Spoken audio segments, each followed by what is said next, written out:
Good morning, viewers all over the world. This is your favorite host in this platform, MATHSISAGAME, and today we'll be doing grade 9 maths paper 2, specifically paper 2. Why are we doing paper 2? Because paper 2 tends to dribble a lot of learners that are in grade 9. So since paper 2 tends to dribble a lot of grade 9 learners, we're actually going to do it and focus on it so that we can find ourselves less dribbled by a paper of this nature. Okay. So hopefully, I don't know, what do you guys prefer? Is it natural light fine? Or do we need this light? Okay, so this is the light. That's not natural. This is natural light. Which one do you guys best prefer? Alright, hopefully this is fine. Okay. Guys, if you are joining in, please double tap on the screen so that we can get the viewership on this live quite high. So if you can just help me out by double tapping on the screen, I'd really appreciate that, because obviously that will help get this live out there so that others who are in grade 9, just like you guys, can be able to come in through and see what needs to be seen. Now the thing is, guys, just to note that this grade 9 paper that I'm doing was written in some school somewhere, alright? And it is grade 9 and it's maths paper 2. If you are in grade 10 and you are here, this will also be helpful to you, because this live is pretty much relevant. The content here is relevant to a grade 10 learner. Also, if you are in grade, because of the content here covered, you'll see is actually relevant to all these grades. Okay, so let's get started. Let's get this party started. The first question says, the sum of the angles of a triangle is equal to A, 60 degrees, B, 90 degrees, C, 180 degrees, or D, 360. So which letter is the correct option? Please do share the live as well. Share it as much as possible. That would be nice. If we can get the live shared, that would be great. Okay. So grade 9s, answer me. The sum of the angles of a triangle is equal to A, 60, B, 90, C, 180, or D, 360. Which one is it?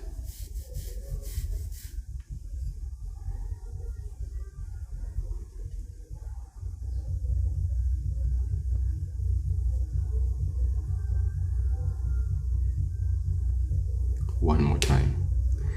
The sum of the angles of a triangle is equal to A, 60 degrees, B, 90, C, 180, D, 360. Which one is it? Okay, Sihle, thank you so much. Sihle is saying 180. What you can do, Sihle, if you want me to send this paper in your inbox, is you can send me a message, alright, just indicating that I am the one that joined your live. Can you send me that paper? And then I will gladly do that for you. Okay.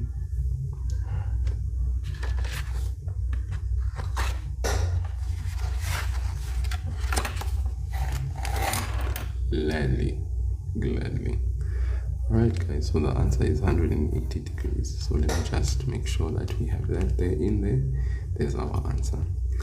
Alright, next question. Why are angle A and angle B equal in the diagram below? So why is this angle equal to that angle?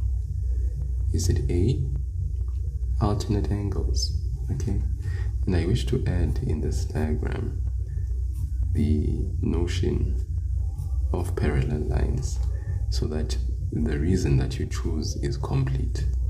Okay, I would criticize the examiner that actually wrote this question and did not indicate the parallel lines as part of the reason for each of these alternate corresponding, obviously not vertically opposite but co-interior.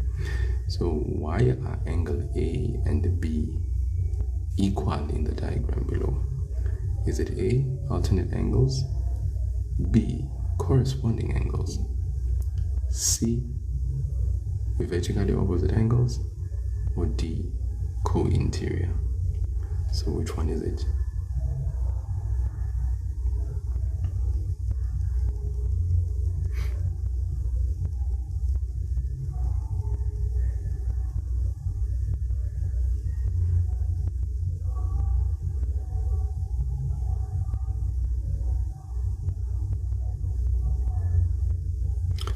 Repeat one more time.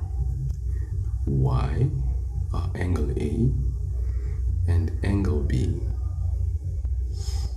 equal in the diagram below? Is it A, alternate angles, B, corresponding angles with lines parallel, C, vertically opposite angles, or D, co-interior angles with parallel lines? So why do we say that this angle and that angle are equal? Why? A, B, C, D, guys, which one?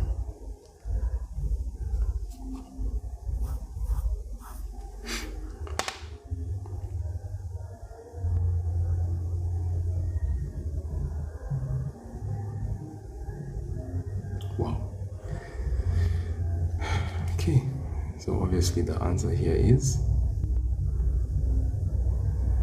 A, alternate angles. Okay, thank you, Sims, too slick. Hopefully you are in the relevant grade to be answering these questions. I don't know what grade you are in, but yes, the answer is A, alternate angles. You will remember that for F, U, N, fun, for when lines are parallel, we say that these angles are alternate. All right, so basically this is the N shape or the Z shape, if you will, and then this angle and that angle are called alternate angles, and we say that they are equal if the lines there are parallel. So the answer is definitely A, and it can't be anything else. Let's move on. None of the three angles in this type of triangle are the same. None. None means there's no angle. None of the three angles in this type of triangle are the same. Is it A, isosceles triangle, B, equilateral triangle, C, scalene triangle, D, square? So which one is it? None of the three angles in this type of triangle are the same. Is it A, an isosceles triangle, B, equilateral triangle, C, scalene triangle, or D, a square? Which one? Okay, Bavik says C, Lerado says A. Right, so let's look at Lerado's answer. None of the three angles in this type of triangle are the same. Isosceles triangle, guys, an isosceles triangle has two same angles and one that is not the same as the two. So can it be then that this is a isosceles triangle if they are saying none? What does the word none mean? None means there's no angle out of these three angles that is the same. So for an isosceles triangle, we have two that are the same and one that is not. So it cannot be an isosceles triangle. A is incorrect. Okay, then let's explore the other answer. The other person said C, scalene triangle. Guys, a scalene triangle is definitely the triangle that they are referring to here. None of the three angles in this type of triangle are the same. So it is a scalene triangle. A scalene triangle has three sides that are not the same, which would then imply as well that the angles, all three of them, are not the same. So therefore we say the answer is C. Okay, we can't even choose D because a square is not a what? A triangle. We can't choose B because an equilateral triangle is a triangle that has all angles equal. They are all individually 60 degrees. So it has to be C. Our answer has to be C. So we come here and we choose C as the correct option, because none of the three angles in this type of triangle are the same. It is a scalene triangle that has none of the three angles being the same. Okay, let's move on to the next question. Question number 1.4. All interior angles of a what are equal to 90 degrees. We repeat, all interior angles of a what are equal to 90 degrees. A, is it a square? B, is it a rhombus? C, is it a trapezium? Or D, is it a parallelogram? What do we mean by interior angles? We mean the angles that are inside these four shapes. All interior angles of a what are equal to 90. So people in the comment section, neurosurgery, Chauke, Ta, are saying that the answer is a square. Seems like everybody, okay, is saying that it is a square. Okay, so that means A is the correct answer, because we all know that a square has individual interior angles of 90 degrees. So we are correct by saying it is A. The answer is A, and this is a square. It can't be a rhombus because a rhombus doesn't have interior angles of 90, grade 9. It can't be a trapezium. Okay, so this is relevant for both grade 8 and grade 9, this question paper that I'm doing. It can't be a trapezium because trapezium doesn't have interior angles of 90, and it can't be a parallelogram, okay, because not all of the angles in a parallelogram, in fact none, are 90 degrees. So it only has to be a square. Let's move on to the next question. These lines intersect each other at right angles. Okay, A, is it straight? B, perpendicular? C, parallel? D, supplementary? Okay, so in the comment section I see Nessa 2 School says B, neurosurgery also says B, Sihle says D, and Ta says Sihle says D. Chauko, Ta, and Fact Kabatela are saying B. So let us explore the two options that have been mentioned. Okay, so grade 9s and 8s. If you say the answer is D, all right, then remember the word supplementary means add up to 180. This statement is saying, both grade 9 and 8, guys, these lines intersect each other at right angles. Right angles, guys, if you have two lines like this, these first and foremost are two lines that are intersecting. Okay, this you would call intersecting lines. When lines intersect, they overlap each other, they cross each other. This is what you call intersecting lines. So 90 degrees means that those lines are intersecting at right angles. Right angles means they intersect and form an angle of 90 degrees. 90 degrees also means the two lines are what? Are perpendicular. Supplementary means add up to 180. Perpendicular means a right angle, it means 90 degrees. So our answer has to definitely be B. It is not straight, it's not A, it's not parallel, because we know parallel lines are lines that never meet, all right? And it can't be supplementary, because supplementary means angles that add up to 180. So the lines intersect each other at right angles. Right angles implies they make an angle of 90, and therefore that means B, perpendicular. Okay. Let's go on to the next question. 1.6. If lines AB and CD are parallel, the co-interior angles are. This is relevant. This is for grade 8 and 9, guys. A supplementary, B complementary, C equal, D less than 90 degrees.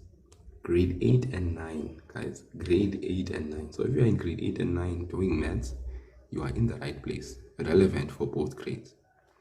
If lines A, B, and C, D are parallel, the co-interior angles are what? A supplementary, B complementary, C equal, D less than 90. Wasted lifetime says A, neurosurgery says B, fact Kabatella says A, rip, lungs, lane, what? Says A. These names of yours, guys, they're very A. Chauko says C, Khoetsa says A, BP, C says C. Guys, let's look at the options. If lines A, B, and C, D are parallel, so let's picture this. You have lines A, B, and what? And C, D. The co-interior angles, what do we mean by co-interior angles? If we have parallel lines and we have what we call a transversal line, co-interior angles are angles that are located internal to the what? To the parallel lines, and they form a U shape or a C shape. We call them, I usually call them loosely, armpit angles. You know where your armpits are, where it, you know, you look out under your armpits, usually put roll on your armpits. You take your hands, you stretch them in a parallel state in front of you.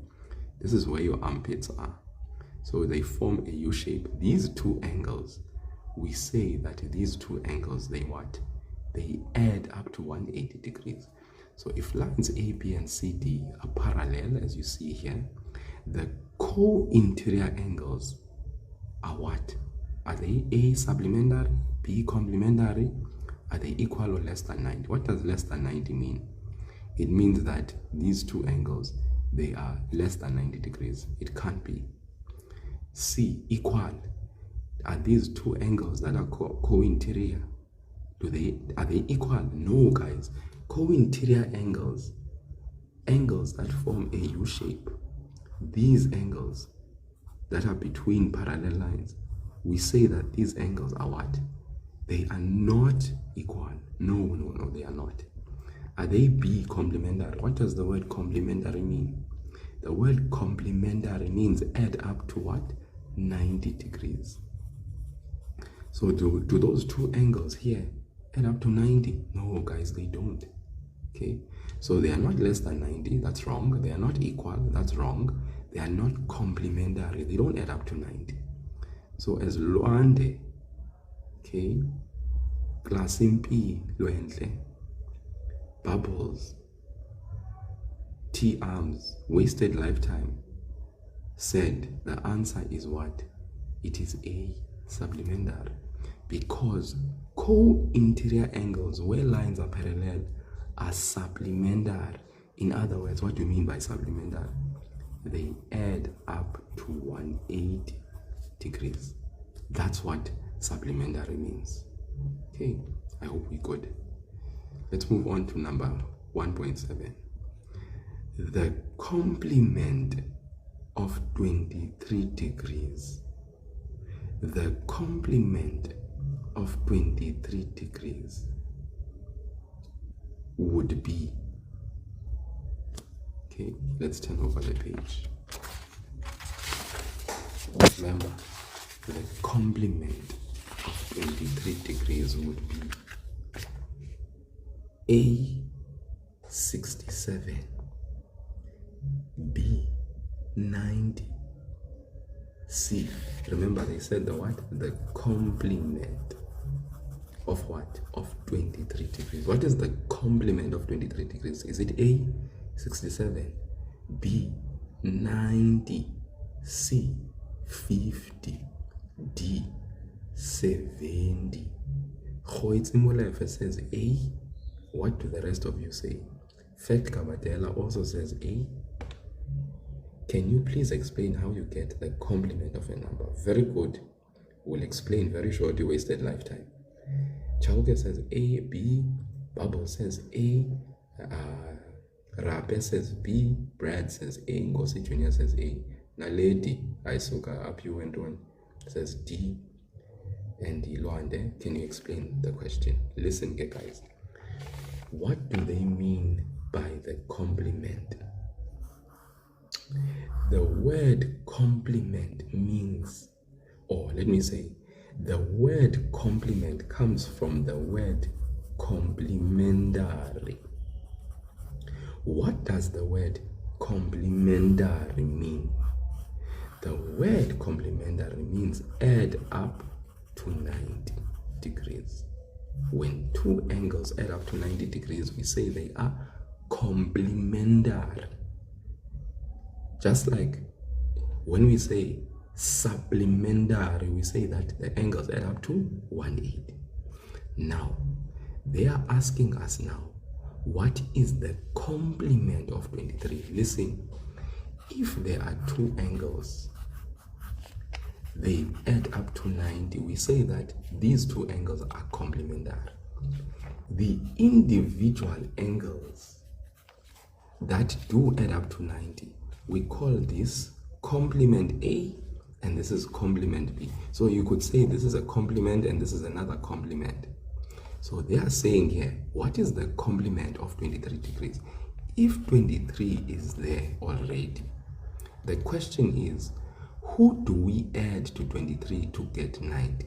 That would be called the complement of 23. So who is the complement of 23? Is it A? Is it B? Is it C? Is it D? So hopefully those who are asking me, what does the question mean? Now you understand what the question means. Okay. So obviously, guys, 23 plus what gives us? 90. Yes, Classy and Londe. It is what? It is A. The complement of 23 degrees is 67 degrees. So the answer is what? It is A. Okay. Hopefully we are good there.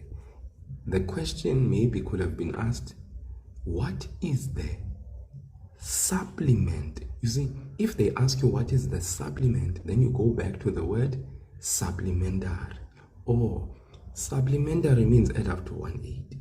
So if supplementary means add up to 180, then it means that the individual angles that make up 180 are what we call supplements of another angle. You see? So I hope you guys are good. Okay? So that way, when you understand the concept, then it is so nice. It is so nice. Guys, this is relevant for both grade 8 and grade 9. So if you are in grade 8 and you are in grade 9, you are doing maths, you are in the right place. Noms, you are asking, this is the first time you came across my page. Well, welcome. What time do I have my live? Noms, I go live for grade 9s and grade 8s every morning at, ideally, when I do wake up on time, then it's at 5 a.m. So in the week, I go live 5 a.m. in the morning, 5:30 the latest if I don't go at 5 a.m. I know people are rushing to school, so if they miss the live, then they can go to my YouTube channel. The link is in my bio. The link is in my bio. I upload the live lessons that I do that people miss, and they can go watch them at their own time. Not the best of quality, the videos, but I can tell you this, the best of quality, the explanation. So if you can get through the non-so quality videos with me moving around and speaking like I'm speaking now, then I can promise you, then to some degree, your daughter will understand maths a little bit better, you know. And yes, I tutor maths only, guys. Unfortunately, this year, it's only maths. Next year, we'll talk about something else, but for now, it's only maths. And I tutor maths grade 8 all the way to grade 12, okay? So we can take the journey together. Let's go on to the next question. I need him to physics. Class, you funny. Yeah. When a transversal line intersects two parallel straight lines, the following statement is what? Is false. Is false. Yes, crown up. That's what we should work for. Me, I teach nothing less than for level 7. 95 and above. 95% and above. You know. So, yeah, if you are here, then that's what we are working for. When a transversal line intersects two parallel lines, the following. Yeah, that's what we are working on for next year, but for now it's just maths, okay? Physics, definitely. Very good, Tons. Very good, son. You see, you are close now to that 95. So 95 and above, but very good. 94% is amazing. Sorry about that. When a transversal line intersects two parallel straight lines, the following statement is false. Okay. No. Co-interior angles are not equal, but they are supplementary. I didn't say complementary. You see now, you are misrepresenting me in the live. When a transversal line intersects two parallel straight lines, the following statement is false. 1. Corresponding angles are equal. 2. B. The sum of the co-interior angles is equal to 180. C. Co-interior angles are equal. D. Alternate angles are equal. Now I wish to unpack this. When a what? A transversal line. What is this thing? Transversal line intersects two parallel straight lines. So here's an example. This would be parallel lines. And then a transversal line is a line that just intersects those two parallel lines. We call this line a transversal line. Now they are saying here, when a transversal line intersects two parallel straight lines, the following statement is false. So in these, we are looking for a statement that is false, meaning a statement that is not true. So let's come here. Corresponding angles are equal. Are corresponding angles equal? When a transversal line intersects two parallel lines, is corresponding angles equal? Yes, it's true. So this statement is not a false statement, so we are not going to choose it. B. Okay. The sum of the co-interior angles is equal to 180. Yes, guys, this is a true statement. We cannot choose it. Okay. C. Co-interior angles are equal.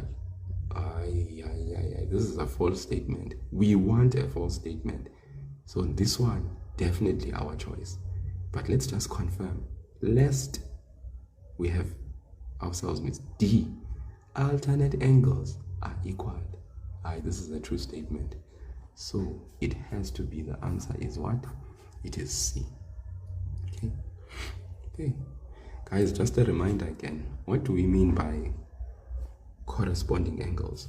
Corresponding angles are angles that form your F shape. I usually call them, guys, the top top angles. So we're looking at one side, this one side of the transversal line. On top, those angles forms at the top and the top, they are equal. And I call them bottom. Angles forms bottom of this parallel line, bottom of the other parallel line on the same side of the transversal line are equal. We call those corresponding angles. Okay. Co-interior angles are the U-shape relationship angles. Okay. The sum of the angles adds up to 180 inside the parallel lines on the same side of the transversal line. And then lastly, alternate angles. Those are the Z-shape angles.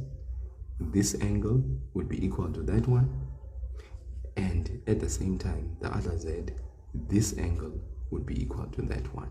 So that's the relationships that exist between parallel lines. So for this option, which transversal line, when a transversal line intersects two parallel straight lines, the following statement is false. It's definitely C, guys. Okay, the co-interior angles are equal. We know that co-interior angles are not equal, so that statement is false. That is the option we choose. Let's move. Use the diagram below to find the value of P. Where is P? Here is P. If AB is what? Parallel to CD. The answers we have: A, is it 50 degrees? B, is it 130 degrees? C, is it 38 degrees? Or D, is it 100 degrees? Okay, now be very careful in your option. Okay, now I like what Ahlumile Willie is saying in the comment section. Beautiful. Okay, if you look at what Ahlumile Willie has said in the comment section, brilliant student, this one. Very, very brilliant, this one. Too brilliant for her own good, actually. Okay, and this is the connection we need to make, of course. Okay, remember, firstly, to get angle P, currently angle P has no direct relationship with this angle that is here. Okay, because if someone was to straight up say, what is angle P, just off the top of what they see, you can't say angle P is equal to 50 degrees and give me a reason that actually is sensible. Okay? Okay? You can't say those are corresponding angles. No, they are not. You can't say they are alternate angles. No, they are not. And lastly, you can't say they are co-interior in some degree or not, because obviously co-interior angles, we know they add up to 180.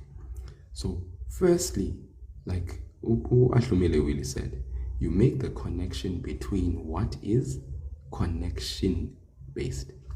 Angle Z here is equal to angle P, 100%. Why? We would write our reason. We would say angle Z is equal to 50 degrees. Reason we would say correspond angles. Then we would state the lines that are parallel. AB is parallel to CD. Remember, if you write corresponding angles on top, you must also indicate the lines that are what? That are parallel. Very important.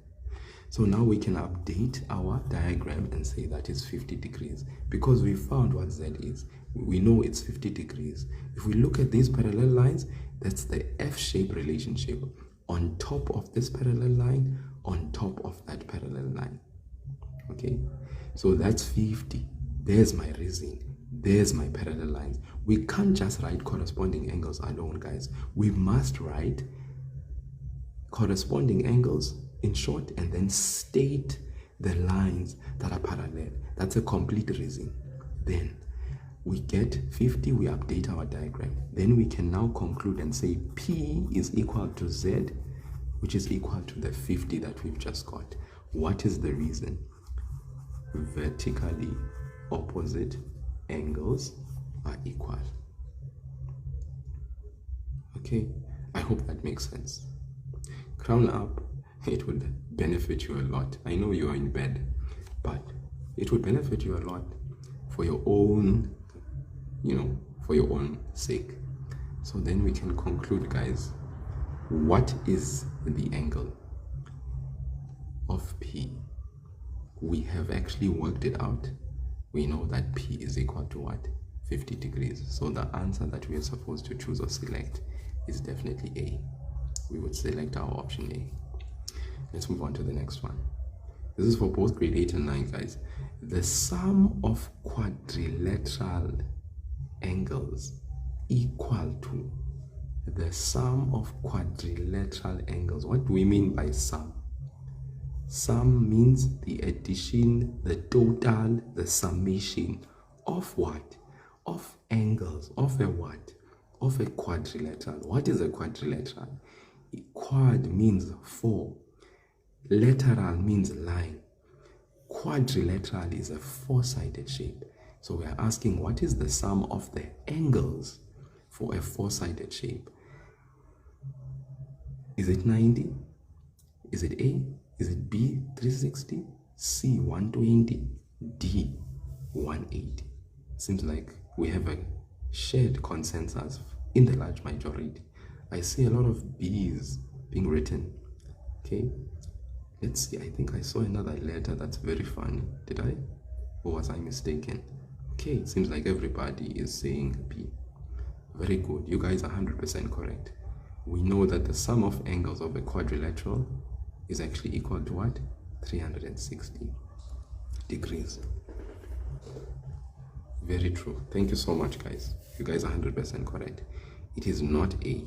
If you say A, then there's something seriously wrong with how you are thinking, my dear child. We need to fix that. That's why I'm here, to share with you that the sum of quadrilateral angles, the sum, guys, sum means total. Okay, sum means total. Guys, also another thing, remember that if it's a quadrilateral, okay, or whatever quadrilateral it is, that doesn't necessarily mean that the individual angles are 90. I see some of you saying 90 times 4 is 360. No. The concept behind quadrilaterals is that these angles could be other, maybe this could be 80, this could be 30, this could be one something, this could be, but at the end of the day, when you add the individual angles, they should give you 360. Okay, please, okay, let's understand that. So hopefully we are good. We understand that the sum, whatever the individual angles are, is going to give us 360. Maybe when you are speaking about a rectangle, yes, you are going to say individual angles are 90. So when you add those individual angles, you get 360. But understand this, not all quadrilaterals have individual angles of 90. All right. So we need to then understand that when they say the sum of quadrilateral angles is equal to, we understand that they must add up to 360. And that is irrespective of whether the individual angles are the same or not. Okay. So the quadrilaterals we have a guide. All the angles should add up to 180 for a guide. We have a trapezium. The angles should add up to not to 180, but to 360 for a they add up to 360 for a quadrilateral, for a kite. For a trapezium, they should add up to 360. For a rhombus, they should add up to 360. Parallelogram, they should add up to 360. Square, they should add up to 360. And so it goes for any other quadrilateral. So it's B. B is the answer. Okay, 360.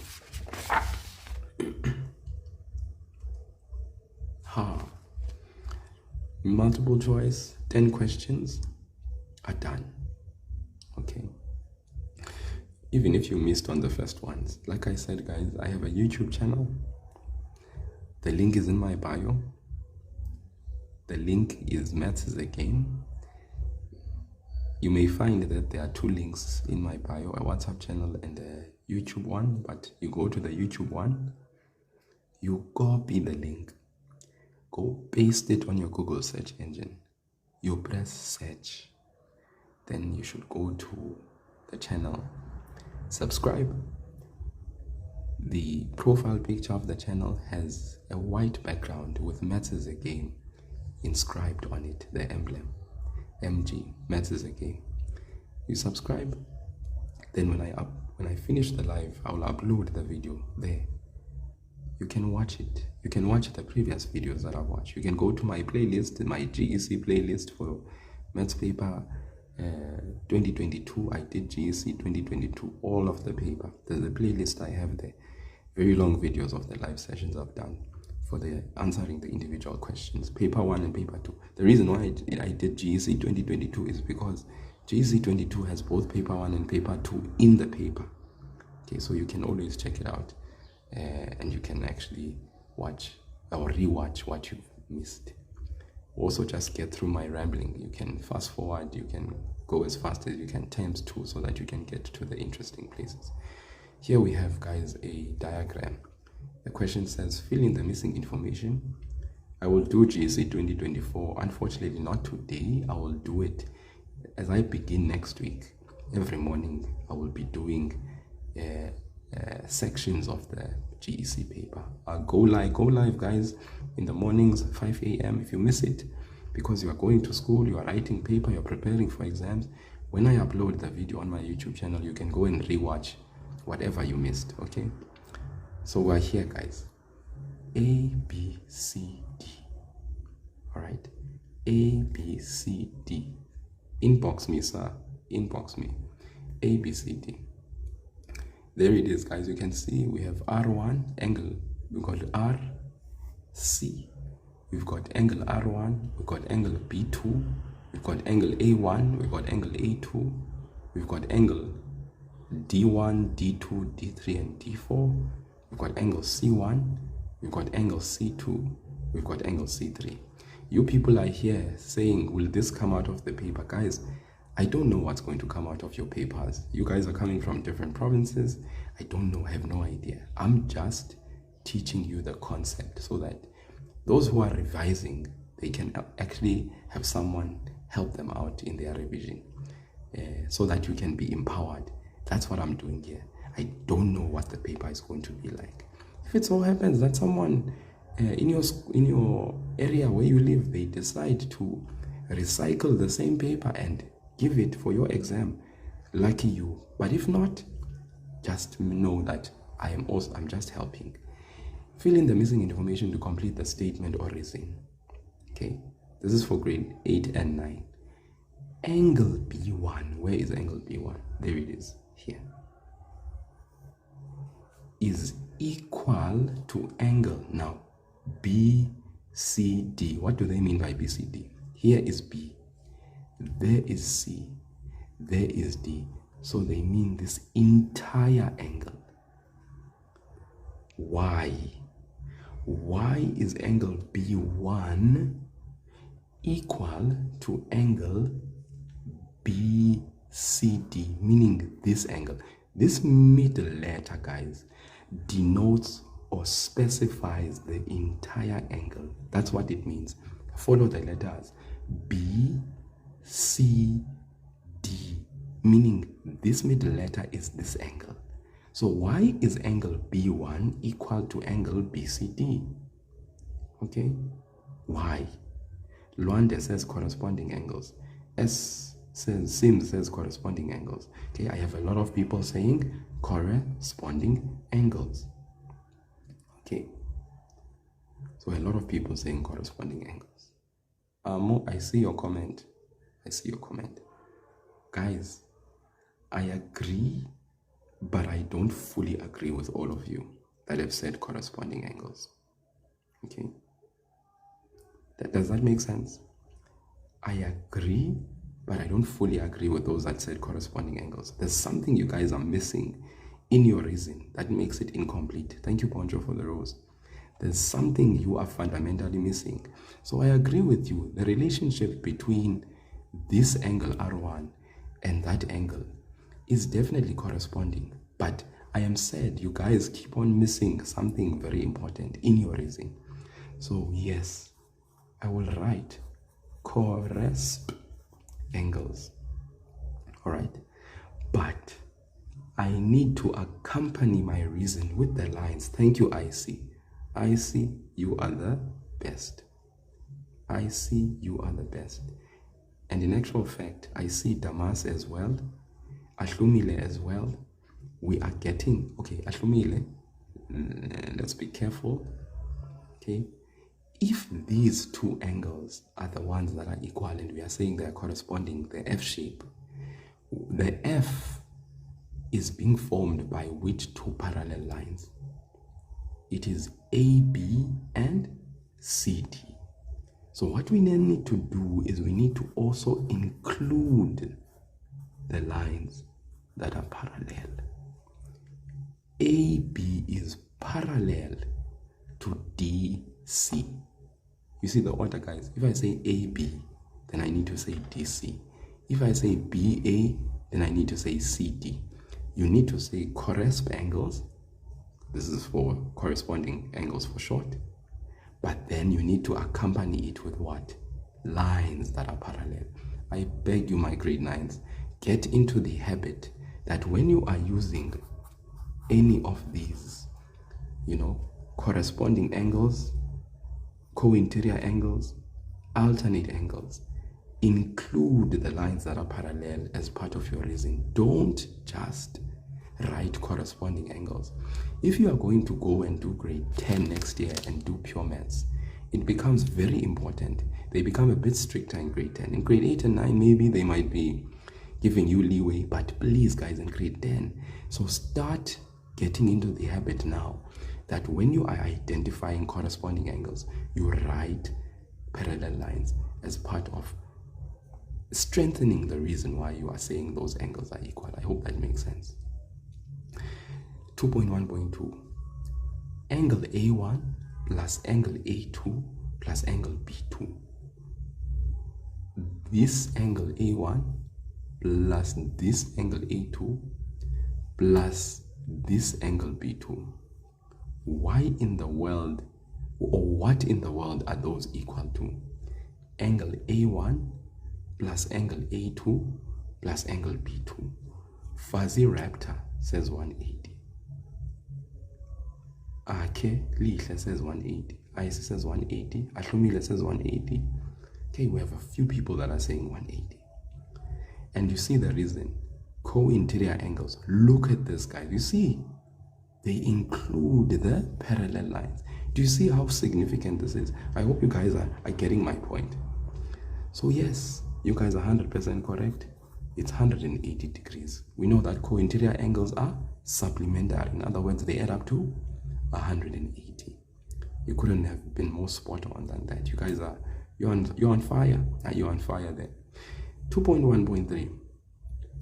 Angle B1 is equal. Now look at the reason. Exterior angle of triangle. Angle B1, which is here, would be equal to what, guys, in order to support exterior angle of a triangle? Okay, Ahlumile Wile says we need to look at triangle ABC. Yes, we need to look at triangle ABC because angle angle B1 is the exterior angle, but it's equal to what, guys? It's equal to what? Okay. Angle B1. Okay, I love what I'm seeing here, and I'm going to let us do this. Okay, so okay, it's just that I can't, unfortunately I can't. I don't know why I can't pin your comment. Unfortunately I can't. It's unpinnable. You are unpinnable. Okay, I don't know why, but there's a concept that goes as following, guys, which we need to know. It says the exterior angle of a what? Of a triangle is equal to the sum of the two interior opposite angles. I repeat, this exterior, guys, and this is important that you understand that the exterior must be formed. Meaning, by exterior, what do we mean? The word exterior means external, which basically in layman's terms means outside. Thank you, Tolofelo. Thank you guys for the gifts. I really appreciate it. The exterior means outside angle. So it's outside the triangle. But the condition mark is that if this is side BC of the triangle, the exterior angle must be in line. It must be in the same straight line as the side of the triangle. Guys, it must be in the same straight line as the side of the triangle. If it's not, then it is not the true exterior angle, which is equal to the sum of these two. It's always the sum of these two that gives us this guy outside. But it must be an exterior that is in line with the side of the triangle. If it is not, then it is not the true exterior. So you guys that have commented in the comment section and said B1, angle B1 is equal to, let's look at which triangle. This is the exterior angle for triangle ABC. What are the two angles that are interior opposites? It is this angle, that's angle A1. And which angle? This angle. That is angle C3. Those are the two interior opposite angles. Sorry, not C3. C2, my mistake. Okay, thank you so much for that correction, guys. You guys are more, yeah, that's why I'm saying you guys are on fire. No, it's definitely C2, Sima. My mistake, my fault. I was the one that was really losing it there. So it's angle A1 plus angle C2. Makes sense because this is an exterior. It is in line with the side of the triangle BC. It is an extension. So this is the exterior angle. When we say this exterior angle is equal to the sum of the two interior opposite angles, the theorem says so. Let me just help those who are saying, I am so lost, I am so lost. Triangle ABC. Okay, let's say that is angle C1. Guys, the theorem says the exterior angle is equal to the sum of the two interior opposite angles. So this is a theorem, guys, from geometry about triangles. Okay, the exterior angle, okay, but it has to be of a triangle. And as I explained, the exterior angle here would be angle C1. Is it really an exterior angle? Yes, it is. 1, it is outside the triangle. 2, it is in line. The angle is formed in line with the side of the triangle BC. The extension is D. So this is a true exterior angle, angle C1. We are saying that when we have a triangle and there's an exterior angle that is formed in line with the side of the triangle, then we are saying that angle C1 is equal to what? The sum. What does the sum mean? It means the addition. But of what, guys? Of the two what? Interior what? Opposite what? Angles. Which angles are those? It is angle A and angle B. I usually say to my learners, angle A and angle B are looking at angle C, and outside this angle that is inside of angle C, there is that exterior angle, angle C1. So angle C1 is equal to angle A plus angle B. We call, whenever we use that, we say exterior angle of what? Of the triangle. Okay, so I beg you guys, you must understand this concept. Why? Because even if, let's say, they give you the triangle like this, you must be able to see, okay, DE is in line with the side FE. This is what we call the exterior angle. If I was to ask you guys, which two angles are going to add up to angle E1, what are you going to say to me? Which two angles? Because remember, the exterior angle is equal to the sum of the two interior opposite angles. Which two angles are those? If you look at this diagram, which two angles are those? Which two angles will add up to E1? Thank you, guys. Thank you. You see in the comment section, I like what you are saying. Okay? I like what you are saying. I love what you are saying. It is angle C and angle D. You add these two together, E1 is the exterior. So we say angle D plus angle C would give us angle E1. What is our reason? Our reason is exterior angle of triangle. Guys, I'm coming back now to this diagram. So if you look at this diagram afresh, you now understand the concept, the theorem that says the exterior angle of a triangle is equal to the sum of the two interior opposite angles. What is angle B1? Angle B1 is the exterior. Angle A1 and C2 are the two interior opposite angles. They are equal to angle B1. So that's why we say angle A1 plus angle C2 gives us angle B1.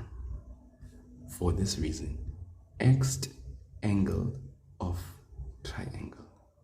Okay, so those who didn't understand, I hope you are clear now. You are like, okay, please guys, okay it forever now. Don't forget what I've just explained to you. It's an important theorem, oftentimes forgotten, and when it's forgotten, people mess up. Okay, let's go to 2.1.4. okay, those who are wanting to, like I said, YouTube channel, link is in my bio. Copy the link in my bio, the YouTube one. Maths is a Game YouTube. Maybe there's a WhatsApp channel as well. You know, if you want to join the WhatsApp channel so that you can get copies of certain things, please copy and paste the link. You copy and paste it on the Google search engine. You press search, and then it should lead you to the WhatsApp channel. If it's the YouTube channel, you copy the link for YouTube, you copy and paste it on the Google search engine, you press search, and then it should lead you to the YouTube channel. Okay, please guys, and then you can subscribe, make sure that you're getting all that needs to be gotten. Here, angle A2 is equal to angle B2. Where's angle A2? Here. Where's angle B2? There. Why is angle A2 equal to angle B2? Okay, the question is, guys, is angle A2 equal to B2?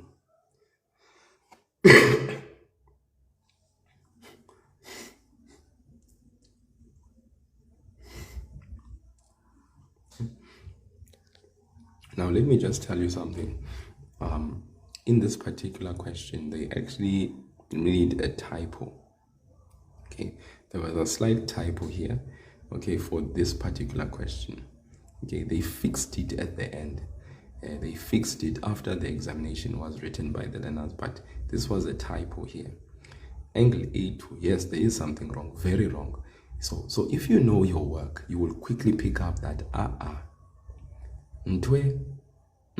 something is off here. It is very off. So angle A2 and B2. Okay, so the typo here is that they were supposed to say angle A2 and angle. Let me check if you guys know your stuff. Which angle do you think they should have written here? I'll tell you the angle, but I'm very interested in finding out, what do you think? So I see in the comment section someone saying B1. Okay, now I want to check. There is angle A2, there's angle B1. Is there a relationship that you know with angle A1, angle A2 and B1? No, guys. It can't be that one. A2 and B1. No. Okay, so majority I see as well in the comment section are saying C2. Those who are saying C2, you guys know your stuff. Okay, those who are saying view a C1, guys, not angle C1. Remember, we are not even told if this triangle is an isosceles triangle. We don't have equal sides, so we can't say A2 and C1, no ways. But definitely angle A2 and angle C2. You are speaking my language. The minute you say angle A2 and angle C2, you are good. Now I want the reason. Just give me the reason. Why do we say angle A2 and angle C2 are equal? Okay, I see alt angles.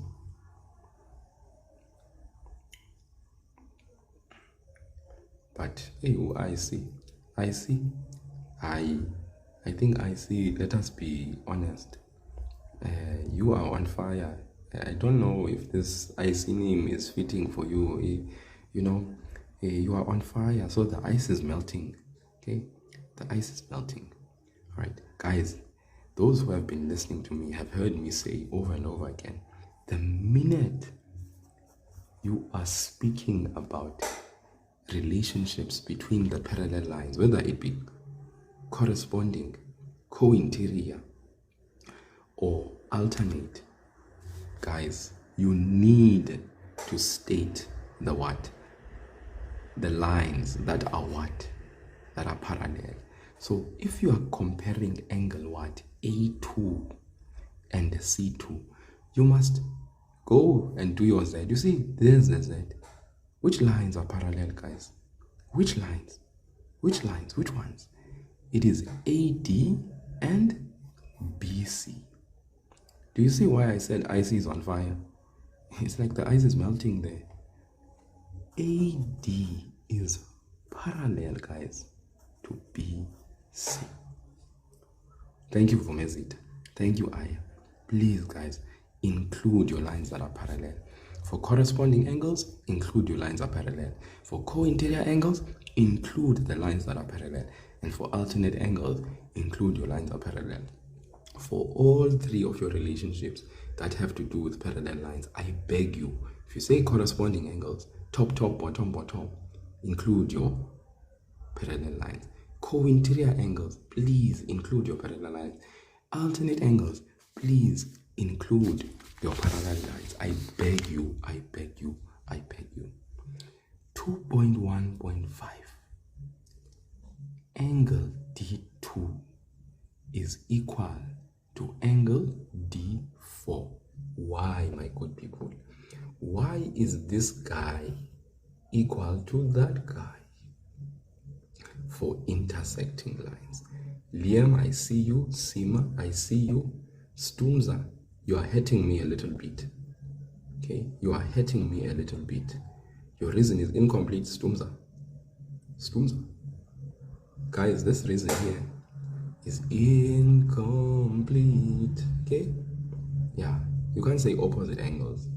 Okay, remember, guys, the acceptable reason there, all right, the acceptable reason is vertically opposite angles. Majority of you have said that. If you say opposite angles, I don't know what you're talking about.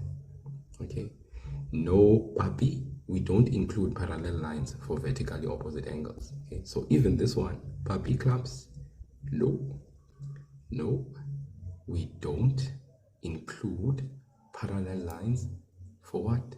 For vertically opposite angles, because these angles are not found between parallel lines. F shape found between parallel lines, we include parallel lines. U shape co-interior found between parallel lines. Alternate angles found between parallel lines. That's why in our reasons we include parallel lines for corresponding, alternate, and co-interior. But for X, I know some people will say fun X, right? There's no parallel lines here. So we don't include any parallel lines, okay? Don't. So here we just write, for short, it's vert op angles equal, okay? So this is the reasons I write here, guys. I write them according to the acceptable reason document that is provided for grade 10s, 11s, and 12s. There's a document that is in the exam guideline that is basically stipulating the acceptable reasons that we ought to use. So anyways, 2.1.6, let's move. 2.1.6, angle D2 is equal to angle C1 plus angle C2. Where's D2? Angle D2, this guy here, they are saying it's equal to angle C1 plus C2. What is the reason? Angle D2 is equal to angle C1 plus C2. Angle D2 is equal to C1 plus C2. So in other words, this entire angle. Why is this entire angle equal to that angle? Okay. SEMA says exterior angle of a triangle. Careful, SEMA. AYA says corresponding angles. IC says corresponding angles. They say corresponding angles. Some say co-interior angles. Mainly says corresponding angles. How quick we are to forget, guys. We forget so quickly. Tloche says co-interior angles. Crown up says corresponding angles. DC is parallel to AB. Careful about the parallel lines. Which one you identify, crown up? Amo says corresponding angles. AB parallel to DC. Be careful about the parallel lines you identify, guys. If you identify the wrong parallel lines, that is incorrect. I see AB is parallel to DC. Be careful about the parallel lines you identify. No one has given me the full correct reason. All of you have actually just given me half-baked reasons. Some of you have given me a reason with the wrong parallel lines. So white rose, no. Exterior angles equal to two interior opposite. No, not that white rose. Thank you. I see. Eventually we choose the right parallel lines. Okay. Guys, do you see that this is our F shape here,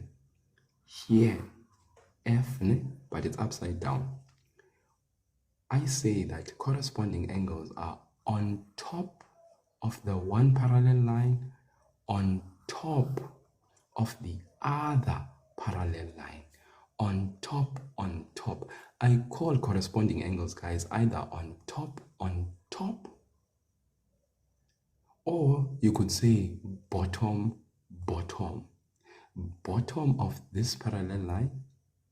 Okay, if you are looking at it upside down, and bottom of the other, top. Okay, those are corresponding. Okay, same position for different lines. That's why we say they are corresponding. So this entire angle is angle C1 plus C2. It's the entire angle. And D2 is this entire angle. They are situated on this parallel line. This angle is situated there. And this parallel line, this angle is situated there. We say on top, the angles are corresponding. So we can say angle D2 is equal to angle C1 plus angle C2. Why? Correspond angles, and then we state the lines that are parallel. Which lines are we talking about? Guys, it can't be AB and DC. We get marked incorrectly when we identify wrong parallel lines. It has to be what? AD and BC. So those that identify correct parallel lines, you are my friends. Okay, you are my friends. So therefore we can go ahead and say AD is parallel to BC. Thank you. Now I can officially designate those that actually make sure that they put these things. You are true, what I call maths gamers.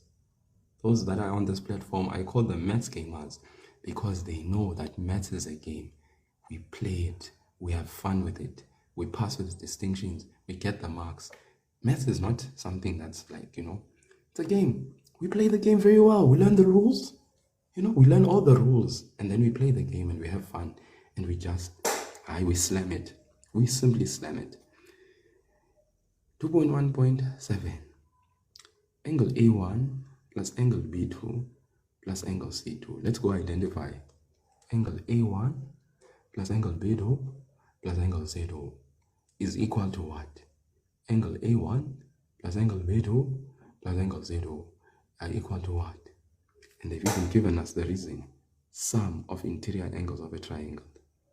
It's equal to what, guys? Very good. Not 190. Jean, who's saying 190?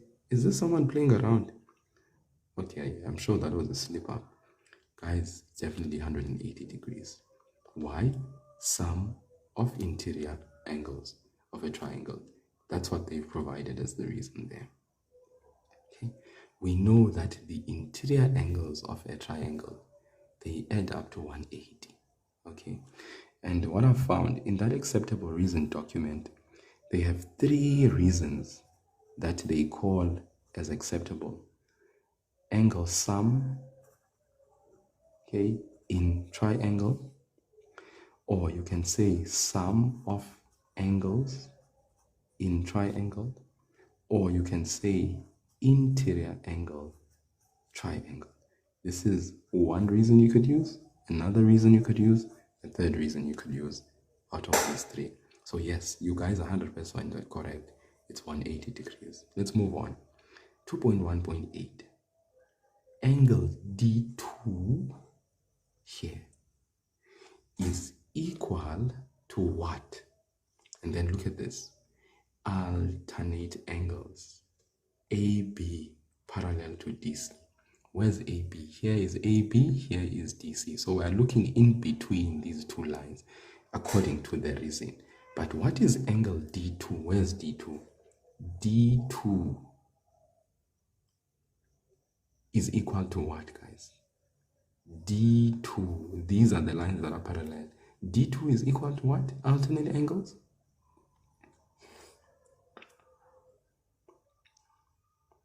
Go, Simi. Look at this, guys. Look at Sims there. Look at Sims like a pro. Look at Sims like a pro there. The pinned comment, guys. Look at Sims. Sims is doing the most, guys. Look at Sims. A1 and A2. Not A1. A1 and A2. Look at my Z. I'm going to draw my Z. There's my Z. My Z shape. Here it is, here it is, here it is, here it is, here it is. My Z. My Z. My Z. There's my Z. There it is, guys. You see my Z? You see? Okay? It's like a funny looking Z. Okay? Because alternate, guys. There's this Z for alternate. So you have parallel lines in it like this, right? And then this angle is equal to that angle. Then there's this one. I don't know. It's like a deformed Z. Okay, the lines here are parallel. So you say that angle is equal to that angle. So that's the funny looking Z, if you want to call it like that. So here, guys, angle D2 is going to be equal to angle A1 plus A2. Does that make sense? Okay, this entire angle, this one, if you complete the Z, is equal to this entire angle. I hope I'm making sense. The sum of these 2 angles, okay, is the Z angle. The angle, there it is, guys. There, you see the Z? Okay, and you know what? This guided me. They said AB is parallel to DC. So the minute they say AB is parallel to DC, I'm looking between which parallel lines? AB and DC. So I start from that angle and look for my Z. There, you see? So it's this angle. That Z is not make sure. Amo, exactly.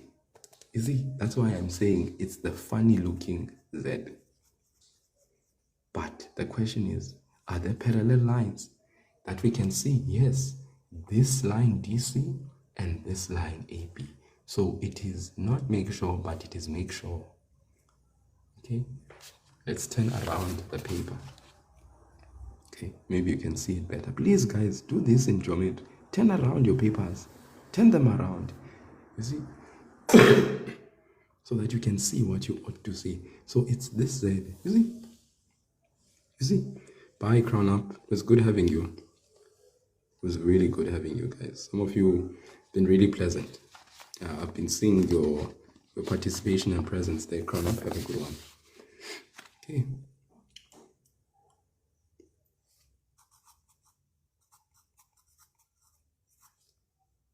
Okay. Yeah, I'm glad you see it. I'm glad you see it. You must see it. Okay. That's why, you know, when we practice maths with the geometry, you are training your geometric eye so that you can play the game and level up. Okay.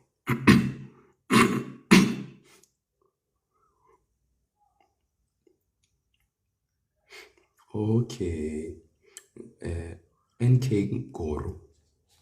I love what you see. Look at NK Goro saying that he sees corresponding angles. Yes. Well, F shape, you know, C1 and C2. If you see these two angles and B1. Very true. Okay, some of you are saying other things, and I can see you writing in the comment section. B1 and angle C1 and C2 are corresponding. Okay, I know that's just because now we are seeing things. Geometric eye is being trained. You see? Okay, let's move on. Angle A1 is equal to C1. Angle what? A1 is equal to C1. Why? Why is angle A1 equal to C1? Okay. Do you want me to turn over the paper again? Let's turn it over. Why is A1 equal to C1? What do you guys see? What do you see? This angle and that angle. Too short, alternate. Okay. Drew, alternate. Guys, I hope we all seeing this. Yes, Z angle, alternate. Lines, parallel. Don't forget the lines that are parallel. I see, very good. I love this. We didn't forget the lines that are parallel. Sims, we didn't forget the lines that are parallel. Who's this dark? Low, K Prince, we didn't forget alternate. We didn't forget lines that are parallel. Umezita, yes, we shouldn't forget the lines that are parallel. So this angle, angle A1, is equal to angle C1. Why? There's the Z, guys. This one, maybe you're going to say it's make sure this one. A1, C1, the angles formed by the Z. You see? You see them? You see them, guys? As long as the lines are parallel.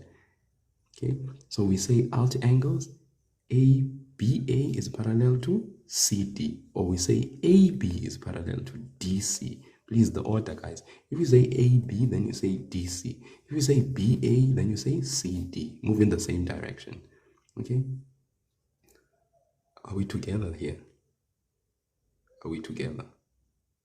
Alternate, guys. Angle A1 is equal to angle C1. Z, guys. Z shape. Okay? That angle is equal to that angle. Alternate angles. Then we state the lines that are parallel. BA is parallel to CD, or you can say AB is parallel to DC. So we go now and write our answer. Angle A1 is equal to C1. Our reason, alt angles, semicolon. AB is parallel to DC. Okay. Last one. Angle C1 plus angle C2 plus angle C3 is equal to 180. Why? Let's go and check out what angle C1 and angle C2 and angle C3 are. Here we are. C1, C2, C3. Bye, Stumza. Bye. Thank you so much for joining, guys. You guys have been great sports. Thank you. Amo, sum of angles on a straight line. I see angles on a straight line. Guides Omosima, straight line. Sims, angles on a straight line. Okay, guys, I love this one. Okay, I love that one. Okay, we know that the sum of the angles on a straight line, they add up to 180. So in other words, angles on a straight line are supplementary. But how do we identify these angles, guys? Okay. I need you to note this point. Okay, because I think some people have the misconception of thinking, if it's on a straight line, they add up to 180. Okay, guys, the reason why we say angle C1 plus angle C2 plus angle C3 add up to 180. If you look at where I've moved, from here to there is C1, from here to there is C2, from here to there is C3. What is the relationship that we see between these angles? They are adjacent. In other words, they are next to each other. And two, they share a common vertex. There is a common vertex that is shared by C1, C2, and C3. That is why we say that angle C1 no angle C2, no angle C3, they add up to 180. They sum up to 180. The angles, as long as the angles share a common vertex, okay, then we say angle C1 plus angle C2 plus angle C3, if they complete the straight line, the angles must complete the straight line as well. So it's not that they should share common vertex, they should also complete a line. They must not, we can't say for instance that angle C1 and angle C2 add up to 180 alone.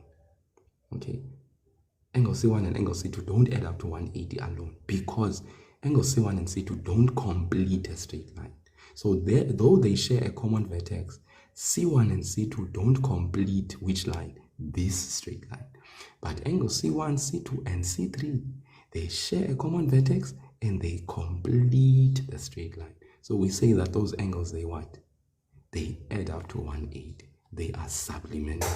So we can say angle C1 plus angle C2 plus angle C3, rightfully so, add up to 180. Why? When we write the acceptable reason, angles on a STR for short line, that is what the reason should be.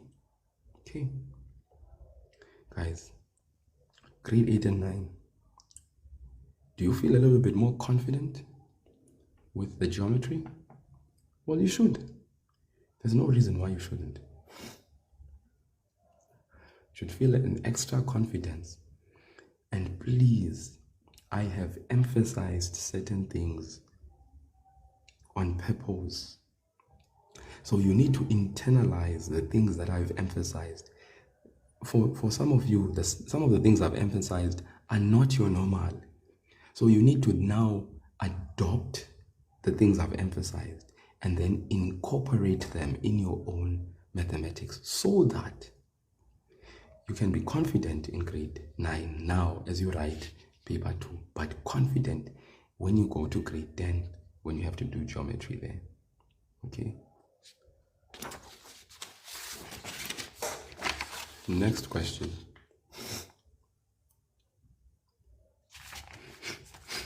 Question 3. Yes, guys, check the YouTube link in the bio just to remind those who are joining in for the first time now. I have a YouTube channel. Check the link in the bio.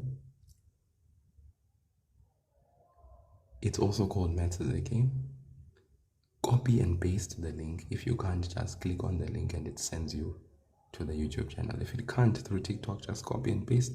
Copy the link, paste it on your Google search engine. Press search and then it should send you to my YouTube channel. You will see a profile picture with Maths is a Game in black with a white background and videos that I've uploaded recently. There's a playlist for grade 9, Maths, GEC, paper 1 and paper 2 of videos that I've done of live sessions in the morning. I always go live in the morning at 5:30 for grade 9 up until 7 during weekdays. So you can watch some of the past videos I've done. If you want to revise paper 1 of maths, the live videos are there, guys.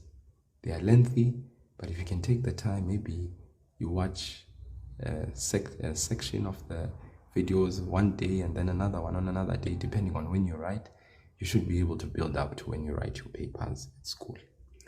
Relevant for both grade 8 and 9. So please, guys, in the diagram below, AB is a straight line. Here is AB. With point C. You see Z, common vertex. On what? On AB. You see, Mos? Okay. CD here and CE there is drawn so that angle C1 is equal to X. It's stated in the statement. X is in the diagram. Angle C2 is 112. C2 is this section. There's the 112 in the diagram. Angle C3 is 20 degrees. There's the 20 degrees. It's in the diagram. The question says, calculate the size of what? Of X. State a reason. State a reason. So I can see already people are answering the question beautifully there. Andile Kulu has said angle C1 plus angle C2 plus angle C3 is 180 degrees. I love it. Mo says angles on a straight line and then got X, which is 48. And it seems like Uvumezita agrees. Sims also agrees. Yeah. Too short. Nzaki, so I love the responses that I'm seeing in the comment section. Okay, beautifully said and beautifully explained. So you guys are right. C is the common what? Common vertex, as I had explained. So this angle plus that angle plus that angle should add up to 180. Popiet, it's yes, I do speak Xhosa, but I'm not going to speak Xhosa in the live because there are other people from other, So, yeah, that's why you are, unless when you want me to tutor you privately, then it's a different story. So angle C3 plus angle C2 plus angle C1 should add up to 180, as you guys have said. Okay? Yeah. So let us do that then.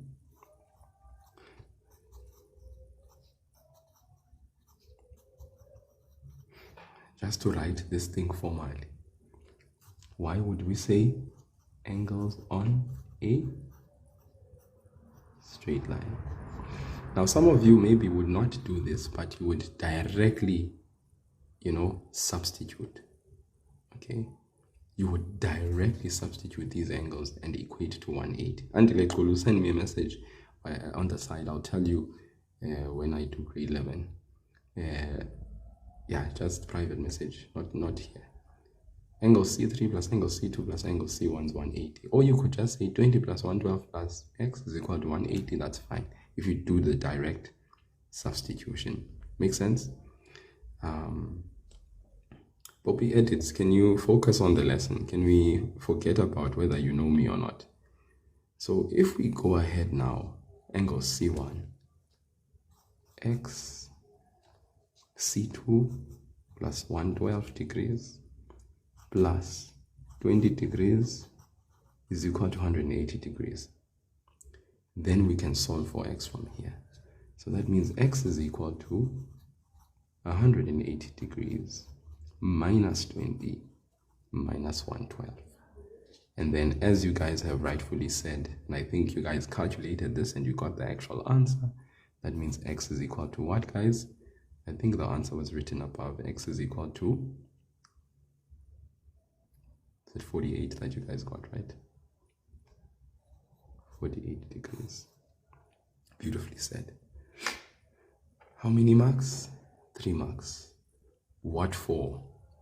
The statement, guys, must be correct. The statement must be correct. Remember that in the diagram, what do you see? C1, C2, and C2 and C3. They share a common vertex. These angles add up to how? To who? To 180 degrees. Okay? So we add them together. They complete the straight line, these angles. And then we state the reason.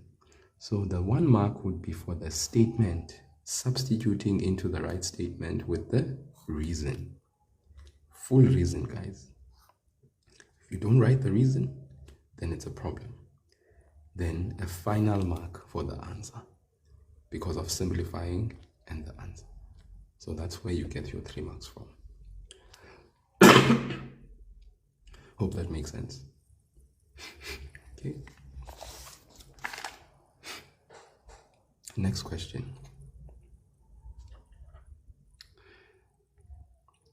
In the figure below, we are given triangle ABC. ABC with angle A is 50 degrees. Here it is. Angle B is 55 degrees. There it is. And BC, here is BC, is extended to what? To D. So that angle C2 is 4y plus 5 degrees. Okay? Calculate with the reasons the value of y. Okay? Now, if I take my triangle and turn it over like this, you should see a relationship that I explained earlier on today.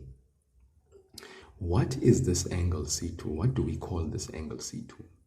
If we were to be direct, I know there's another way that you could do this question, but I want to focus on the way that is very quick, where we can get to the answer without wasting a lot of time. Okay, remember, sometimes in an exam, time becomes a problem. People are unable to finish exams. Why? Because they go around and around, or they do long methods. Okay? I'm not saying long methods are wrong, but yeah, guys, we just need to make sure that we are straight to the point. Okay, I will explore the other option, but remember, we said for a triangle, this angle here is called the Vumezit, as you've said. It is the exterior angle, guys. This is the what? The exterior angle. And we said, as long as this exterior angle is actually formed whereby the side of the triangle goes in a line, it's in line with the side of the triangle, the extension, then this is truly the real exterior angle. So what is this exterior angle then equal to, guys? It is equal to what? Yes, you guys have said it correctly. It is equal to the sum of the two interior opposite angles. And those are the two interior opposite angles. They truly are A and B. So then what can we write? We can say angle C2, which is, we have been given angle C2, it's 4y plus 5 degrees, is equal to, what is it equal to? Angle A plus angle B. What is the reason? Exterior angle of triangle. Then we can substitute and solve. Are we together, guys? That is one way to do this question. Now, I know some people will do it this way. They'll look at triangle ABC, find angle C1. When they have found angle C1, the missing angle, then they will add that angle with this angle and use angles on a straight line. to solve for y. That's another way of doing the very same question, and you'll get the very same answer. Okay, so I love the fact that you can see that it is not my way. Okay, the way that is faster is coming about because you, as the learner, you understand the theorems for triangles. For triangles, you know that the sum of angles of a triangle is 180. That's one thing you as a learner should know. But additionally, as a learner, you should also know that the exterior angle, meaning the outside angle of a triangle, that particular angle, as long as that angle is formed in line with the side of the triangle, I repeat, the angle that is external must be formed by an extension that comes in line with the side of the triangle. Then it is a true exterior angle. And maybe you guys are wondering, why am I obsessed by saying the angle must be formed being in line with the side of the triangle? Guys, you can be tricked. I saw a question like this once, where there was an angle here, okay? There was a triangle there, angle A, B, C, and then there was C1 there, okay? Then there were lines that were parallel like this. So the learner basically said angle C1 is equal to angle A plus angle B. Most learners did that. Why? Because in their heads they were like, C1 is an exterior angle. But when I come and ask you the question, is C1 the real exterior angle? Can we say angle C1 is a true exterior angle? Look at the side of the triangle BC. Does the extension go in line with the side of the triangle? No, guys. So this angle C1 is not the true exterior angle of a triangle. This is why, guys, I am emphasizing to you that, okay, the angle that is exterior must be formed by the side going in line with the side of the triangle. Please, guys, it must go in line with the side of the triangle. Okay, yes, it must extend it must be an extended straight line, but in line with the side of the triangle. Then we can call it a true exterior angle. So it must be like that. It must be a straight line in line with the side. If it's like this, then we can't say angle C1 is equal to angle A plus angle B. Rather, with this situation, you can see parallel lines. So if you have angle A, that angle A will be equal to angle C1 for alternate angles. Does that make sense? So please, guys, let us verify and check those things. So that is why, for instance, here, this example that I gave below, this one, please explain the example. What do you mean, please explain? What do you want me to explain? Here, we can't say angle C1 is equal to angle A plus angle B. This is what I'm trying to emphasize. Bye, Tlochi. Bye. Okay. We can't say here angle C1 is equal to angle A plus angle B. Why? Because BC should be in line with this side if C1 was going to be equal to these two interior opposite angles. Okay, so we don't say that here. This is not an exterior angle. We can't state this. Okay, but here, this is a true exterior angle. All right. Okay, so I hope it makes sense, guys. I hope it makes sense. So if we come here now, angle C2 is truly equal to angle A plus angle B. The reason is exterior angle of a triangle. So let's go then and substitute there. C2, we just say 4y plus 5 degrees is equal to 50 degrees plus 55 degrees. And then we can solve from there. Okay. Yes, twin boy. Yeah, if you got that one, the true exterior angle is always in line with the side of the triangle. It is formed. by a side of a triangle extended. All right, but it must be a straight line. It can't be. You see, BC must, this goes off on a tangent, it goes off in a different direction. So that is not the true exterior. This is the true exterior. The side of the triangle continues the same straight line. So 4y plus 5 degrees is equal to 50 plus 55. And then now we can solve, because solving for x and y is our thing. Plus 5, we just transpose plus 5. 50 plus 55 minus 5. That's like saying 50 plus 50, that gives us 100.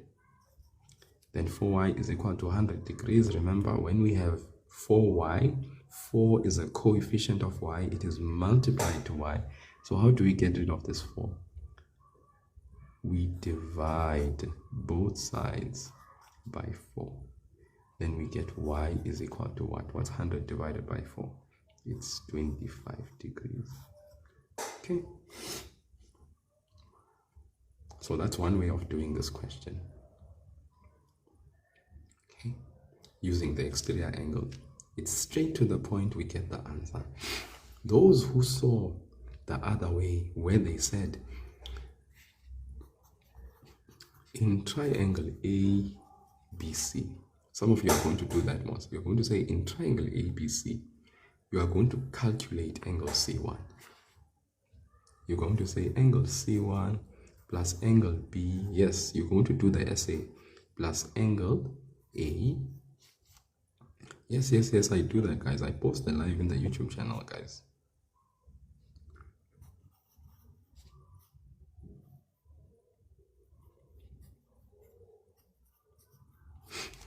So can you go through it one more time?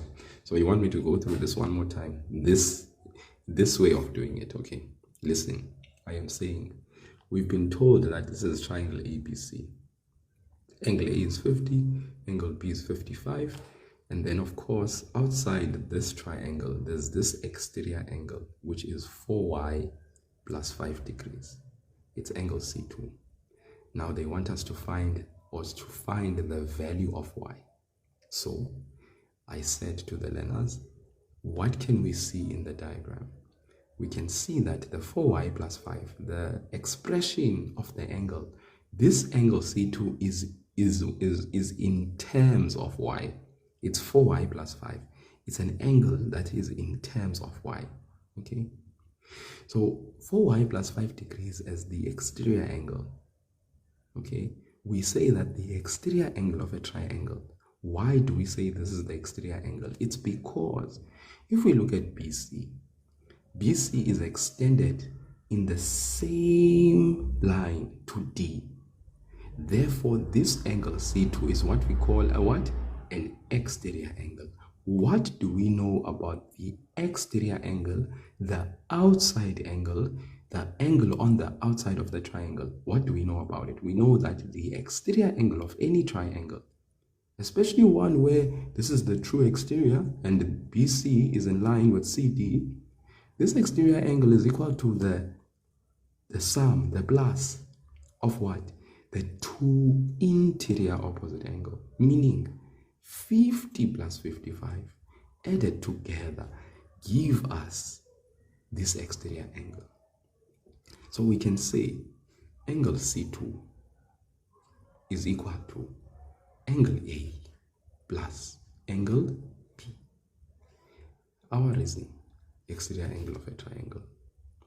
Then for angle C2, what do we substitute? 4y plus 5. For angle A, what do we substitute? 50 degrees. For angle B, what do we substitute? 55 degrees. Okay, and then after that we solve for y. We get y is 25 degrees. Okay, does this work for all types of triangles?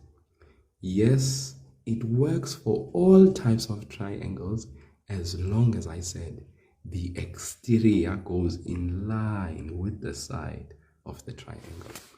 If that particular angle that is outside is not formed by the line going straight with the line of the side of the triangle, then this here is not an exterior angle that is equal to the sum of these two. We can't say that about this angle C1, because you see BC is in this plane, but look at this line, it's going in a different direction. So we don't say that that is the exterior that's equal to these two. This is the only one that is the exterior that is equal to these two, because it is going in the same plane as BC. CD is like an extension and it goes in the same straight line. Okay. So that's very important that we do that. So guys, you're going to have to go to the channel. Some of you you are wanting me to go back and all of those things. Please, you'll have to watch the video after this. Angle C. So the other method that someone could have used, because now I don't have time. Okay, by 8ish I need to be stopping this thing. All right, I've been here for a while now. So angle C1 plus angle B plus angle A in this triangle, these angles, they add up to 180. You can use that and find C1. Surely you can. So C1, we are going to find 50 degrees plus 55 degrees is equal to 180. We can solve for C1. We take the 55, the positive 55 becomes negative on the other side, the positive 50 becomes negative on the other side, and then we solve for angle C1. Angle C1 is equal to what? What's 180 minus 55? Minus 50? Yes, it's Cordilla. I post on YouTube.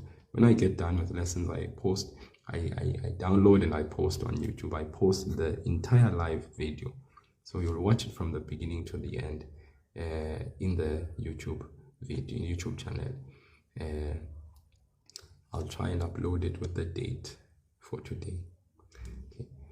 Guys, 180 minus, is this what we get? Because you see, me, I'm just, angle C1 is 75. So then we go and fill in our diagram that angle C1 is 75. Then we take angle C1 and C2. They share a common vertex, remember. And these two angles, what do we know about them? They are angles on a what, guys? Together. They are on a, because they share a common vertex, they are on a straight line.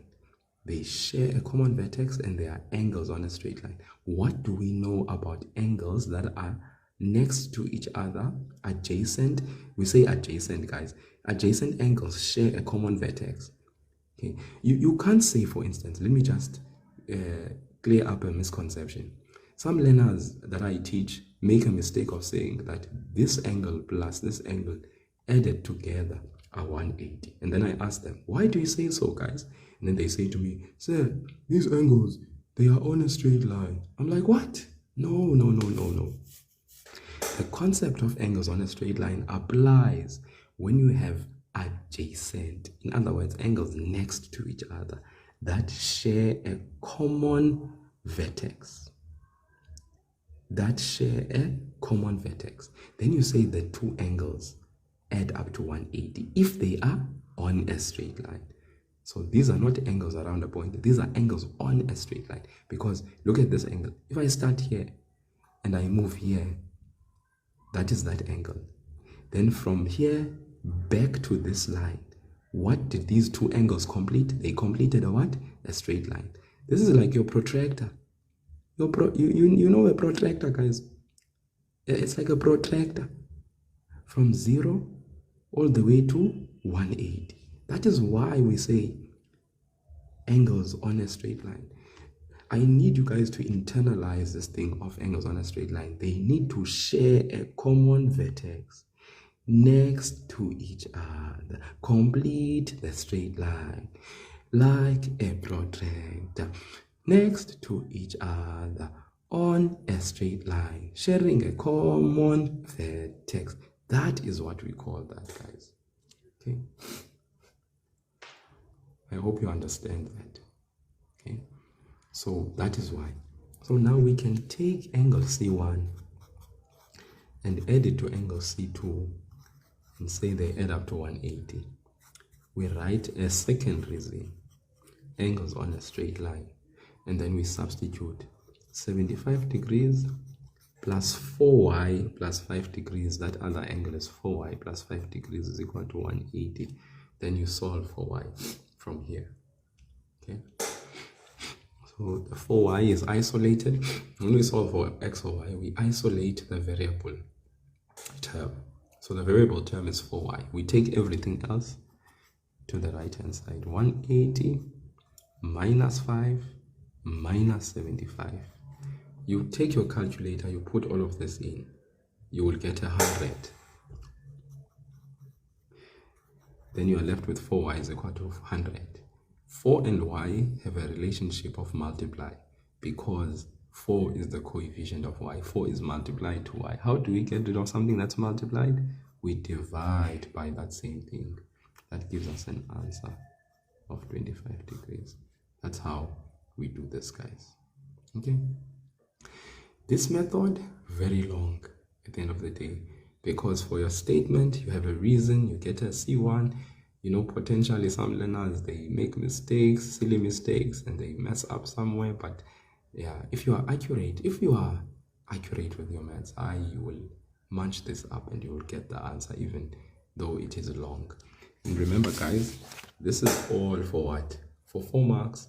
So me, on the other hand, I'm thinking, you see, it's so important to know everything there is to know about triangles, because this method, very straightforward to the point.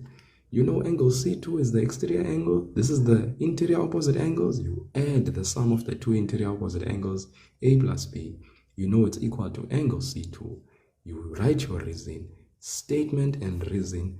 1 mark for your statement, 1 mark for your reason, 3rd mark for your simplification, and then final mark for your answer. Okay? But this is also a method. You still get the same answer. Y is 25 degrees nonetheless. Okay? If you've missed something, when I upload the video, you hopefully go and grab it and watch it in the YouTube channel, guys. I will not be repeating what I've done in the previous problems. Hello, sunshine. You think you've seen it all, and then you see this, right? You think you've seen it all.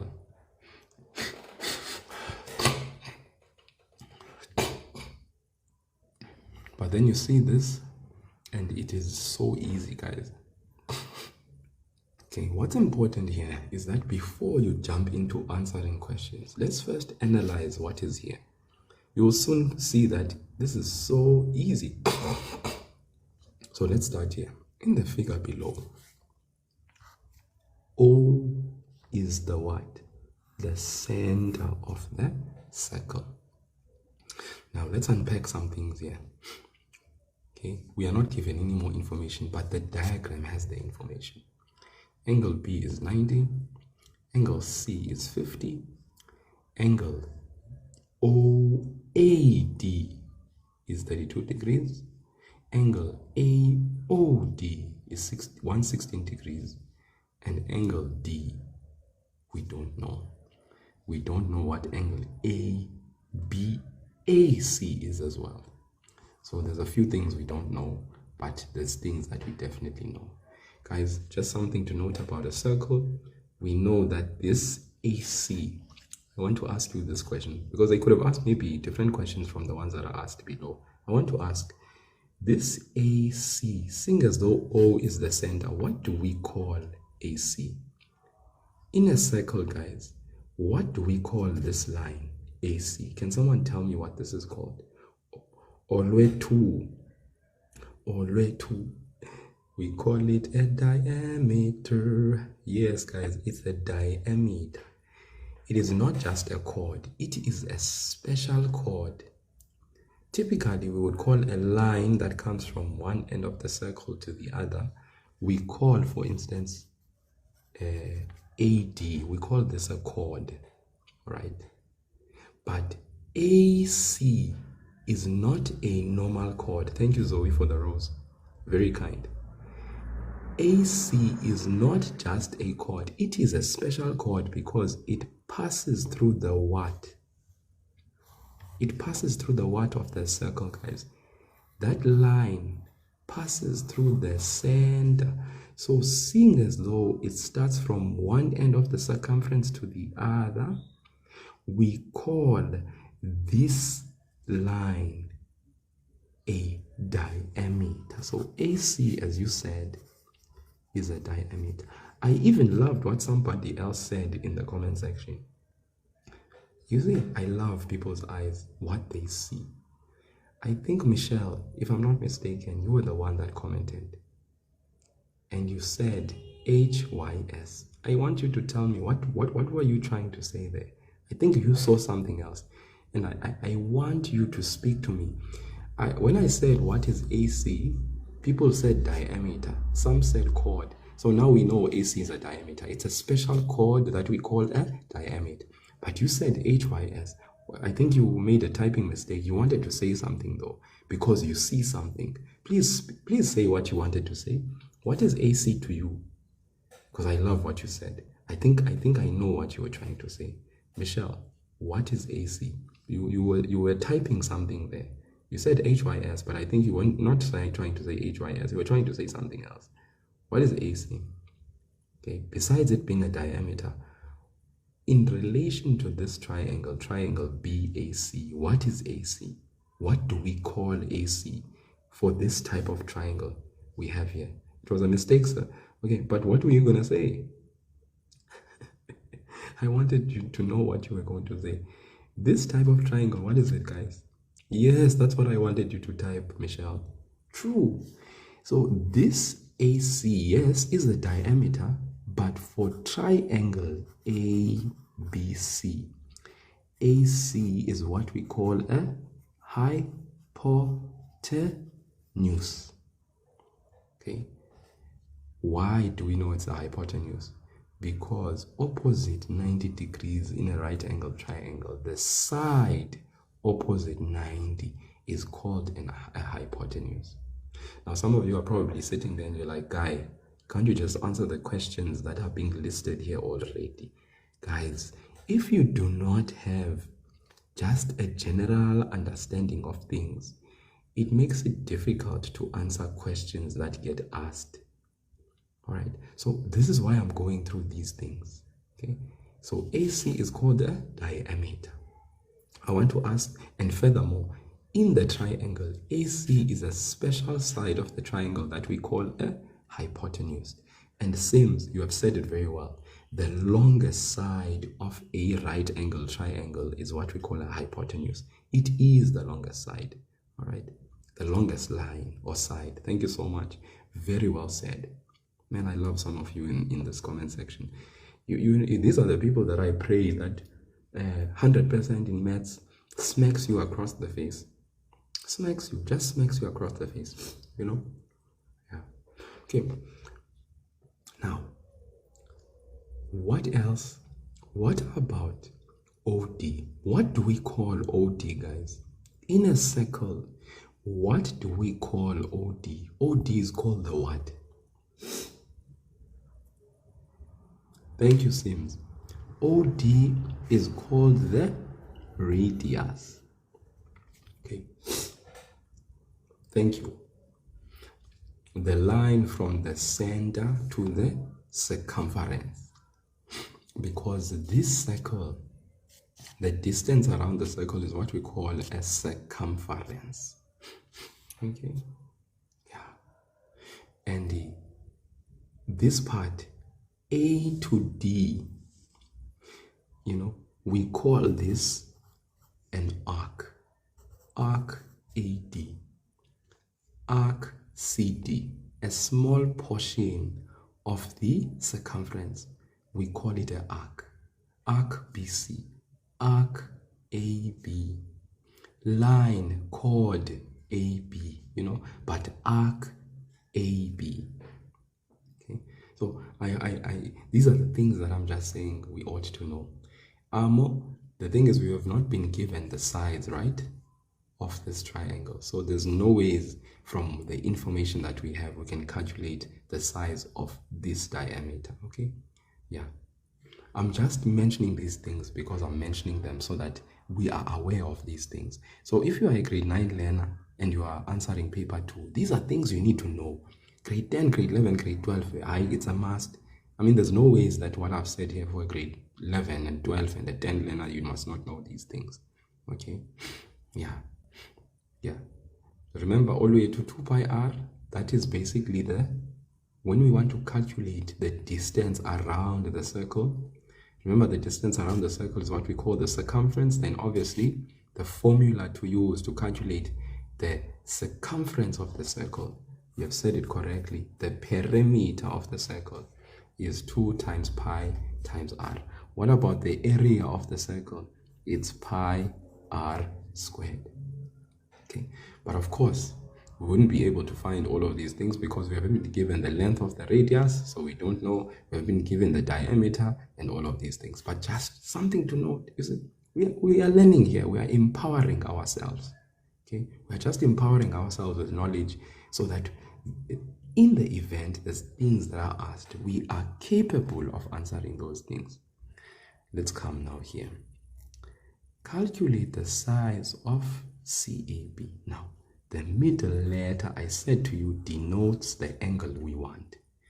CAB. So you go to your diagram and you move CAB. So in other words, they want this angle. What is this angle? It is the interior angle of which triangle? Triangle ABC. Do we have other angles in that triangle? Yes, we do. 90 and 50. So can we find angle CAB for this triangle? Seems like we can. Do we know the reason we will use when we want to basically state what we want to state? Do we know the reason to use? Yes, we should have a reason because we need to give a reason for our answer. We need to give a reason whilst we are busy with the calculation. So I've seen you guys and I'm very proud and so pleased with what I'm seeing in the comment section. Okay, I love it. You guys make me happy. You make me happy. Sum of angles in a triangle, I love it. Sum of angles in a triangle, we are using the reasons that are correct. So yes, we are going to identify first the triangle we are working in. You know, as your teacher, when he looks at your answer, he must be able to see, okay, this person is saying in triangle ABC. Oh, then your teacher goes to the triangle and sees, okay, triangle ABC. What are you saying in triangle ABC? We are saying angle A plus angle B plus angle C in that triangle is actually equal to 180 degrees. Why are you saying that, my child? I am saying that, sir, you can write one of two reasons. One of three reasons. You can either say angle sum in triangle. If that reason you don't like it, you can say sum of angles in triangle. Maybe you don't like that one. You can say alternatively interior angles triangle. So INT means interior angle triangle. One of three of these reasons is fine. Okay, I hope that makes sense. One of three of these reasons is 100% fine. I hope that makes perfect sense. So for a grade 9 learner, that's what we would utilize, the sum of angles in the triangle. Then angle A, in actual fact, that angle A is that angle CAB we are looking for. So we are specific about it. Angle B is 90. Angle C, that is our 50, as you guys have said beautifully. You guys have already calculated it, and I'm very proud of you. Okay. Then after that, what do we do? Angle CAB, we transpose the 90, we transpose the 50, and then angle CAB clearly is going to be equal to what? You guys have done it. You guys have said it. It is equal to 40 degrees. Okay. Then I update my diagram so that whoever is looking at that thing can say, oh, all right. Okay. Guys, don't write with pencil when you're answering an exam paper. Okay, I'm just doing it because I'm intending to rub out all of this and reuse this page again for another live session. So don't be like me, don't copy me here, right? Okay, let's move on to the next question. Calculate the size of angle ADO. ADO. Now, where is ADO? ADO is in the other triangle. What other information do we have in that triangle? We have angle AOD, which is 116 degrees. We have angle OAD, which is 32 degrees. So we can find angle what? ADO, because it is located in a triangle. K is saying, yeah. Okay. Now, interestingly enough, there's one of two methods that when I look at this question, we can actually use when answering it. Okay. One learner could do the following. One learner could say this: OA is equal to OD. OA is equal to OD. And then when they say so, it's because of what? We know our radius. This is OA, this is OD. These are both radius. So we can say equal radii. Okay? That's plural for radius. Okay? One radius, and then radii if there's many. Then from there, we can then say OAD is equal to ADO. And then we say the reason for saying that, which is both, it's actually also equal to 32 degrees. Why? Remember, guys, we just said this and this side are equal. So therefore, now we can say OAD is equal to O or ADO, which are equal to 32 degrees. What's the reason?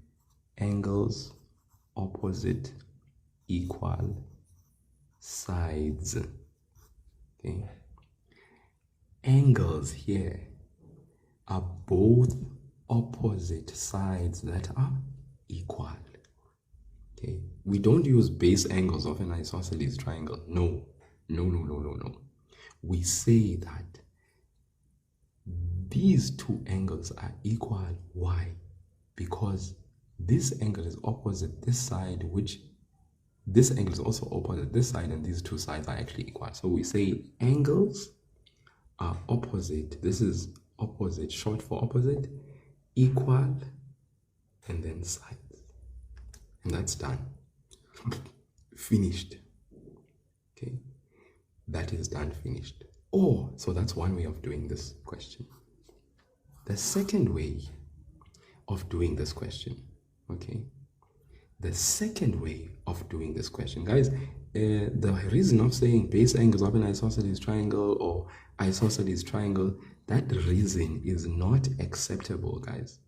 We need to specify and say angles opposite equal sides. So yes, you see an isosceles triangle, but you must understand that because you see an isosceles triangle, those two angles, these ones, are equal. Why? Because those angles are opposite what? Sides that are equal. That's why. So this is an acceptable reason that we use.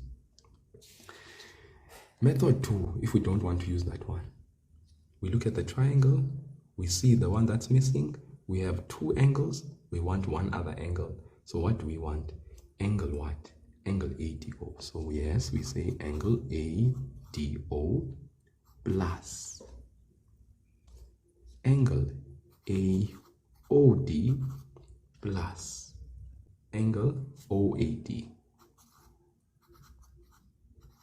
is equal to what, guys?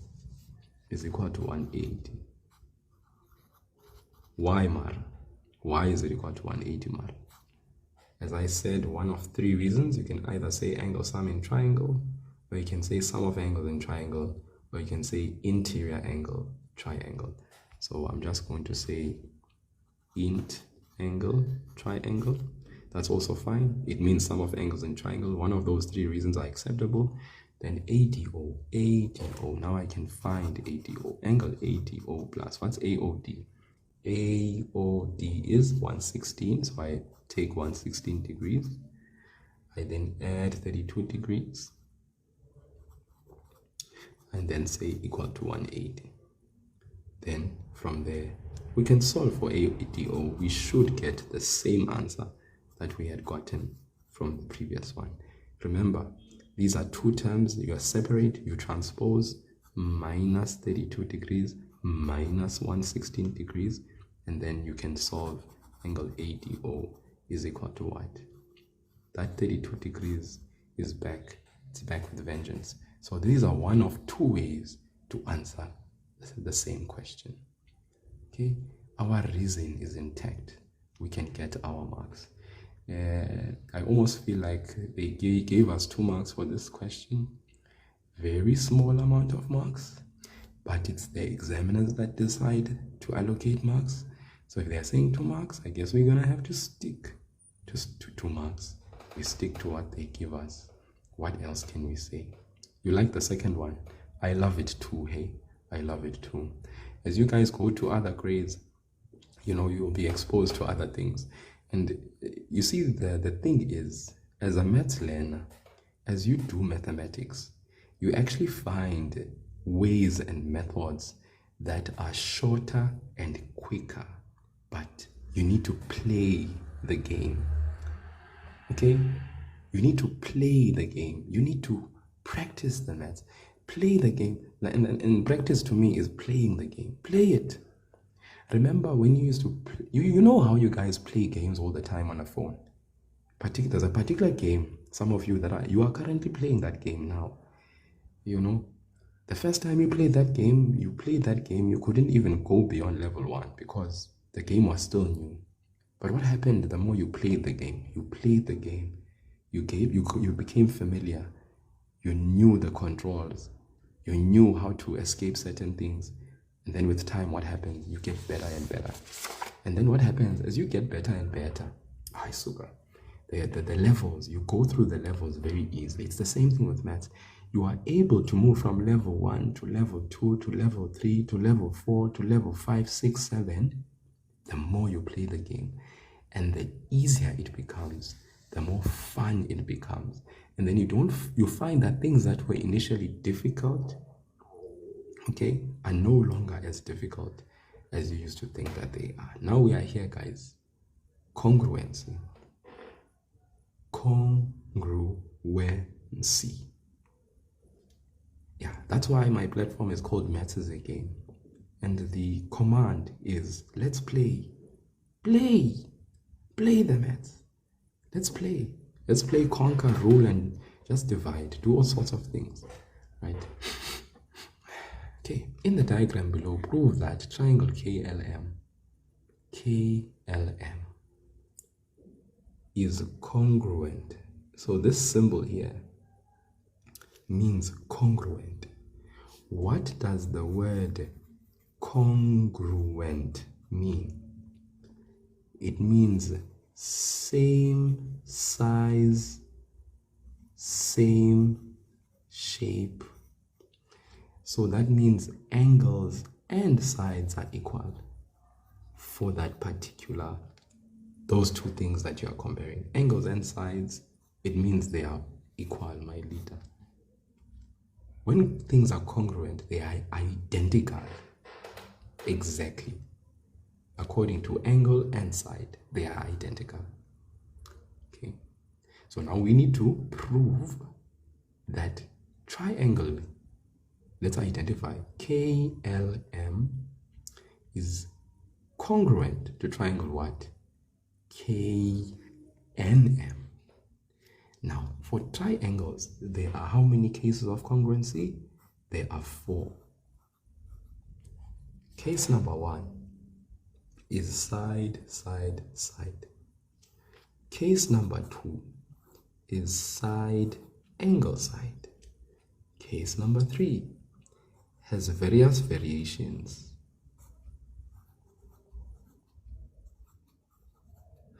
Because the order don't matter. For this one, order matters. The angle must be sandwiched in between the two sides for this case to hold in a court of law. For this case to hold, the angle must be in the middle and there's no other variation. For when you have two angles and one side, then obviously the order don't matter as long as it's just two angles and one side. The last case, R, which means right angled, H, which means hypotenuse, and S, which means side. So that means for this case, there must be a right angle, in other words, a 90-degree angle. There must be a hypotenuse, meaning the side that is opposite the 90 degrees must be obviously intact and must be equal to the other corresponding side for the triangle, and then another side of the triangle. Those are the 4 cases of congruency. So if you can prove, then you can say that the triangles are what? Are congruent. Let's come here. Prove that triangle KLM is congruent to triangle KNM. So what can we see from the diagram? One line here and one line there speaks to the sides KN and KL being equal. So we'll start off there and say KN is equal to KL. Remember, KN is for triangle KNM.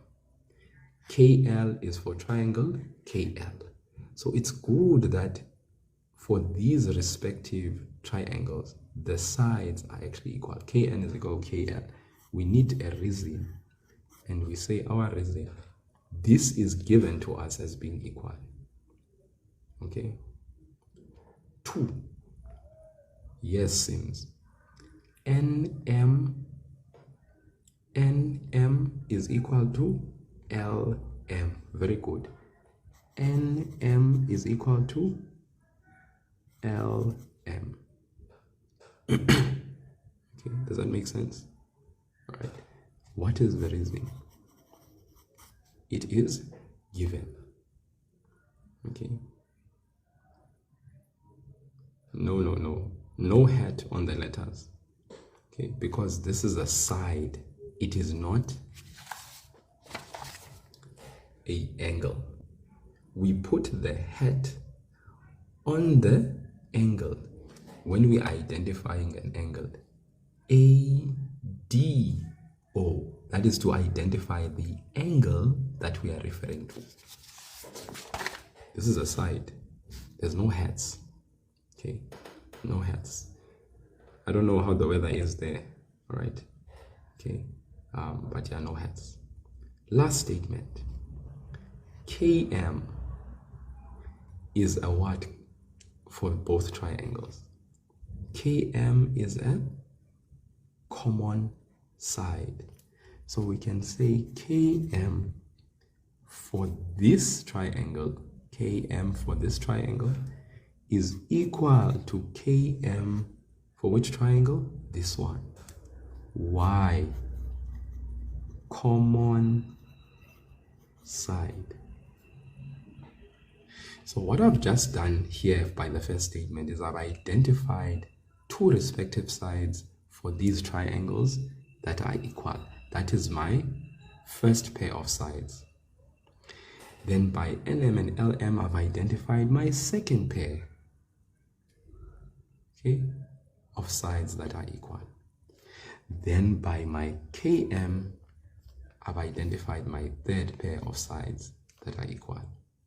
So it's S, S, S, equal, equal, equal, guys. Not parallel. Let us not mistake Parallel with equal. Equal. Equal does not mean parallel, and parallel does not mean equal. The sides are equal, guys. Let's be very careful with our usage of notation. Now we can conclude. We can conclude what they wanted us to prove and say triangle KLM is congruent to triangle KNM. Why? What is the case? I've developed the case. It is S, S, S. Done. Okay. The triangles are congruent. You make sure you write the 3 lines that are horizontal. This is equal, this is congruent, and triangle KLM is congruent to triangle KNM. All right, finished, finished, finished. That's a case of congruence. Very smoothly done. Okay, any questions that are arising? Guys, for this one, we've proved this case, but take note that for other diagrams, it might be that it is this case or that case or that case. I did a live session a few days ago, and I uploaded the video onto the YouTube channel. It's a recent video. I think it's titled Grade 9 Geometry, but you know, made easy. And I did another question paper there, a November paper 2, where there was a congruency case where I proved a different congruency case from this one. From this one. So please, guys, go and check out those things. All right. Michelle, let's just say hypothetically speaking. Let's just say hypothetically speaking, we had 2 triangles. Okay. Now I just want to reveal. Okay. You know, if this is 90 and that is 90, let's say this is a triangle, and then this side, for some reason or another, we have it, and then we have that side. The case of congruency for RHS needs us to have, firstly, a right angle, a pair of equal right angles for respective triangles, right? So that's R. Once that is 90, that is 90, that will be our R, right? Okay. Then H means hypotenuse. Remember, what is the hypotenuse? The hypotenuse, you need to be able to see the hypotenuse. Opposite your 90 degrees, you always have your hypotenuse. Opposite 90 degrees, you always have your hypotenuse. So that would mean your second statement would be this side is equal to that side. Are we together? So that would be your H. Done.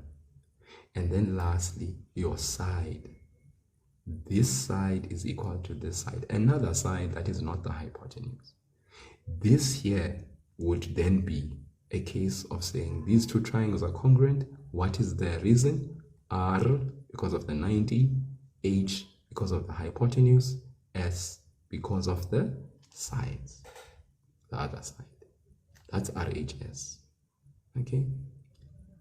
So sometimes, obviously, they don't ask it as simply as this. It might be that there's things that you need to actually work towards. But at the end of the day, R is for 90 degrees. H is for the side of the hypotenuse being equal. And then S is for another side, another pair of sides that is not the hypotenuse being equal. You can then conclude about the case of congruency, and that's that. Since someone is saying do SAS, I want to show you something, because many learners think that I'm going to show you this. This for me is always interesting. So I'll show you a case of SAS. Look at this.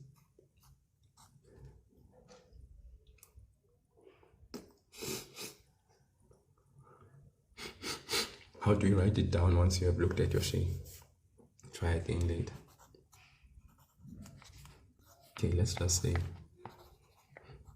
So I'm just gonna do this, this was an example, but R, we are going to say angle E, okay, is equal to angle B, which is equal to 90 degrees. Does that make sense? Then you are going to say given. Then, well, obviously, because in this situation it's given, okay? So that's obviously your R, okay? And look at this one. Then your AC is equal to what? DF, all right? Why is AC equal to DF? We are given that, okay? Remember, that is your what? That is your hypotenuse. So the R, guys, is your right angle. That's what R stands for. R means a right angle. H means your hypotenuse. You guys know that AC and DF are both your hypotenuse because they are opposite your 90 degrees. These are your hypotenuse. So that's why we say this is H. And then lastly, AB is equal to DE. That is given, right? And then you would say that is your S. So when you conclude about case of congruence, you will conclude and say ABC, triangle ABC is congruent to triangle DEF. And what is your case of congruence? RHS. Thank you so much, Nico, for the rose. I really appreciate it. Thank you so much. Thank you. I appreciate it. Appreciate it so very much. Okay, so that is then the case, guys. Right angled hypotenuse side. Right angled 90. Remember, 90 degrees means right angled. Right angled means perpendicular. I think we explained this in an earlier question. H hypotenuse, it must be the hypotenuse side. How do you identify the hypotenuse side? It is the side directly opposite 90.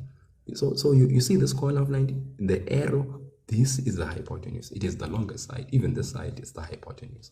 So AC is equal to DF, that's H. Then lastly, AB is the other side. It's equal to DE. That is your other side. So you have R, right angle, H, longer side, S, the other side. Okay. All right. I hope that makes sense. Okay. Lloyd Mawila, I love what you are saying here. And you know what, Lloyd? I believe you, because that is a lesson and a half, even for my learners that are here. Listen up. Do you guys see this comment? Mr. Mawila is saying, no clue. I can't believe I did math 7 years ago and got an A. And I promise you, he did get an A. Now I'm just here. No clue, having no clue. Why? That is the thing about maths. Maths has a very short shelf life. You can be taught maths even 2 weeks ago. But if you do not do it, or you remind yourself, or you revise it, you will forget it as if you never learnt it to begin with. Maths has a short shelf life. So if you want to excel in it, you need to be playing it every single day. You need to be doing it and playing it every day and reminding yourself of concepts. So thank you, Mawil. I really appreciate your comment. It is very instructive for those who are here in the live. Let's look at this one, guys. Now, let me tell you something. Learners can quickly conclude that this is a case of what? This is a case of RHS. Why? Because they see 90. Learners will quickly conclude, this is RHS, no doubt. But guys, please take a very close look at what you are seeing here. Very close look at what you are seeing here. So firstly, we can see PQ. PQ is equal to what? To XY. Okay, that is obviously a side. We don't have a hypotenuse. Do you know why I don't even bother myself and I can quickly rule out RHS? Do you know why I can rule out that this case is not RHS? Do you know why? It's because I don't have a hypotenuse side given. I don't have anything given about the hypotenuse side. So therefore, I have to then make the conclusion that it can't be RHS here because hypotenuse is not there. I don't have anything given for the hypotenuse, but I have a side, I have an angle, and I have a side. Though this angle is 90, it is the angle at the end of the day. So PQ is equal to XY. Why is that? It is given. That is my first S that I can see. PQ and XY. The angle 90 is sandwiched in between another side. Remember, I said to you guys that SAS requires a side. The order is important. The angle must be sandwiched in between the two sides. So in this situation, I'm seeing a side, another side, and an angle sandwiched in between. John Doe, you are actually very... Okay, guys, I'm going to block certain people here. Okay. I don't like it when people come here and they start typing... I don't like it when people come here and be distract. Yeah, distract the flow of the live. So PQ is equal to XY, guys. PQ is equal to XY. That's a side. Angle Q in the triangle is equal to angle Y. That in the triangle. So we must have indicated that in triangle PQR and XYZ. Okay, angle Q is equal to angle Y, which is equal to 90 degrees. That's given to us. But since that angle is sandwiched in between two sides, I'm going to say it's A. So I have S, I have A, and lastly, QR is equal to YZ. That is what? That is given. So that is my what? My S. So remember, I have S for this, I have A for that, I have S for that. And if I look at the triangle, two sides, angle sandwiched in between, two sides, angle sandwiched in between. So therefore, I conclude and say PQR, triangle PQR, is congruent to triangle XYZ, and I use my case of SAS. It is not RHS here, guys. It is S, these two, this pair of sides, A, the angle sandwiched in between. Think of it as your cheese and your ham sandwiched in between two slices of bread. That's SAS, guys. SAS is always two slices of bread sandwiched with the with the ham and cheese sandwich in between, or you peanut butter or chocolate spread, whatever you like spreading. If it's egg, whatever, sandwich in between. So you can then conclude and say side angle side. Okay, yeah. So guys, I'm not going to explore the last case, the other case. You get the point, don't you? You get the point. Let's move. In the diagram below, AP is parallel to what? To PQ. AB is parallel to PQ. Okay. So those are parallel lines. Prove that. No. You can't say that this is RHS. You'll be wrong. You can't, because you have no indication of the hypotenuse. Yeah. If you guys are going to add your own lib, especially to things that I've made very clear, then I guess you are going to confuse yourselves, right? I'm not about that life. Me, I speak, and then if you want to add spice, I go add spice, and then sabotage yourself. Me, I'm not in the game of sabotaging. In the diagram below, AB is parallel to PQ. Prove that ABO is similar to PQO. Now, before I jump into this, what is similarity? Similarity, guys, has to do with equiangular.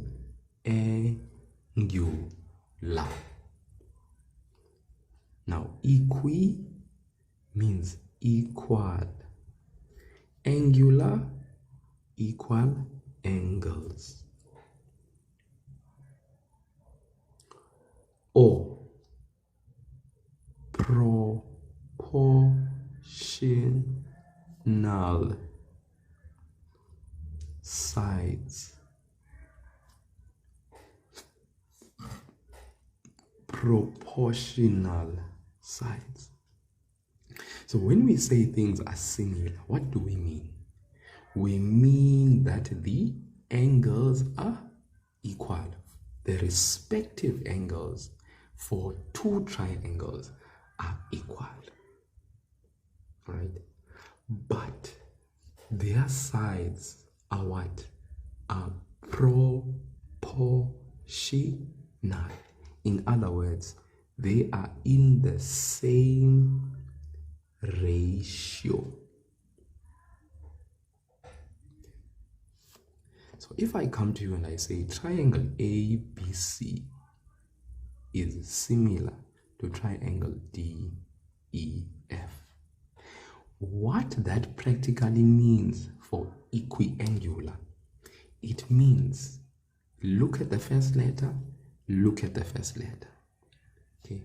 To prove this similarity, angle A must be equal to angle D for some reason. All right? That is my first pair of equal angles. Okay? Make sense? Second letter, angle B and angle E must be equal for some reason. That is my second pair of angles that are equal. And lastly, angle C, last letter and last letter, angle C must be equal to angle F for some reason. That is my third angle. Then the conclusion, because I was asked to prove, is that triangle ABC in that order is similar to triangle DEF. Angle, angle, angle. This here is similarity, not congruency. Similar triangles are equiangular. Equal angles. That is what equiangular means. So to prove that triangles are similar, I need to prove that corresponding angles for those triangles are equal. Okay. They are always supposed to be equal tandem. For some reason that we need to always find. We need to find the reason why angle A is equal to angle D, why angle B is equal to angle E, and why angle C is equal to angle F. This is where the cap comes into play for those triangles.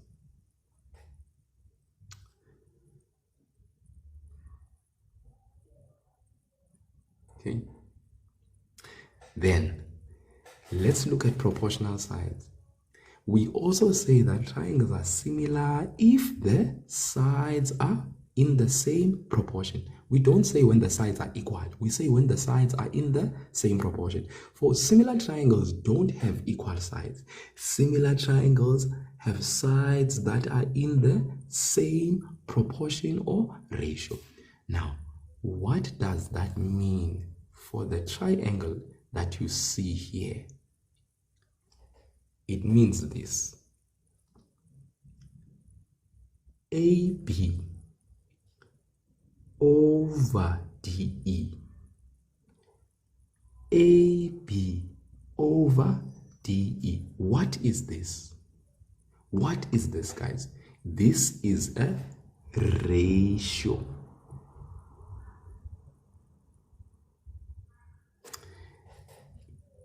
BC over EF. BC over EF. This is my second ratio. Then lastly, AC over DF. AC over DF. My third ratio. What we should be getting when we simplify the individual ratios is the same ratio. Maybe you'll get a half and a half and a half, or 3 over 1, 3 over 1, 3 over 1, or 7 over 2, 7 over 2, 7 over 2. The same what? Ratio. What is a ratio? Ratio comes from the word rational. As a grade 9 learner, you should know what a rational number. A rational number is a number that can be written as a fraction. So that is why you see me expressing, because ratio can also be written as this, A is to B. But guys, fraction.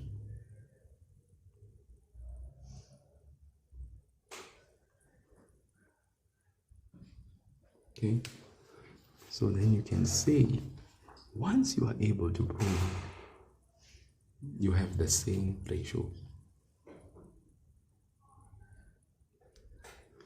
then you can conclude that triangle ABC is similar to triangle DF, and then you can say sides in proportion. So these are the one of the two ways you can prove that triangles are similar. You can either use the angled approach to prove that triangles are similar, or you can use the sides are in proportion approach. But in order to use these approaches, in order to use proportional sides to prove similar triangles, all sides must have values that are numbers. So all the lengths of the sides of the triangles you are wanting to prove that they are similar must have numerical values. In order to use proportional sides, you must have that. You must have numerical values for all three sides of the two respective triangles. In order to use equiangular, you don't need numerical angles. You just need to know certain things about those two triangles. Okay, so grade 9s, this is you. Grade 8s don't do this depth of similarity, even if they do, but they don't go as deep as this. But grade 8s, if they are here, they need to know this. Grade 10s, you need to know this. Grade 12s, Wes, need to know this. How to prove similarity of triangles. Okay, so let's go back then to the question. Okay, so that we can, any question about this? Any questions at all? Because I want to go and answer the question that you have in the paper.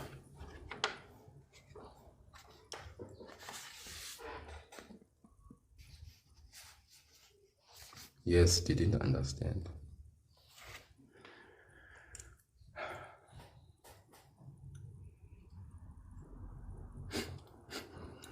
Scarlett is saying yes, didn't understand. I don't understand. I didn't understand. Yes, didn't understand.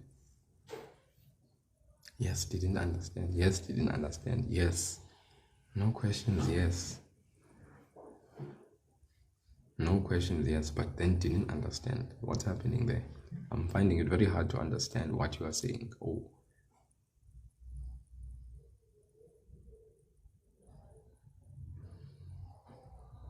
Minently, you can go to my YouTube channel. I have an entire session or a lesson that I've done on transformation geometry.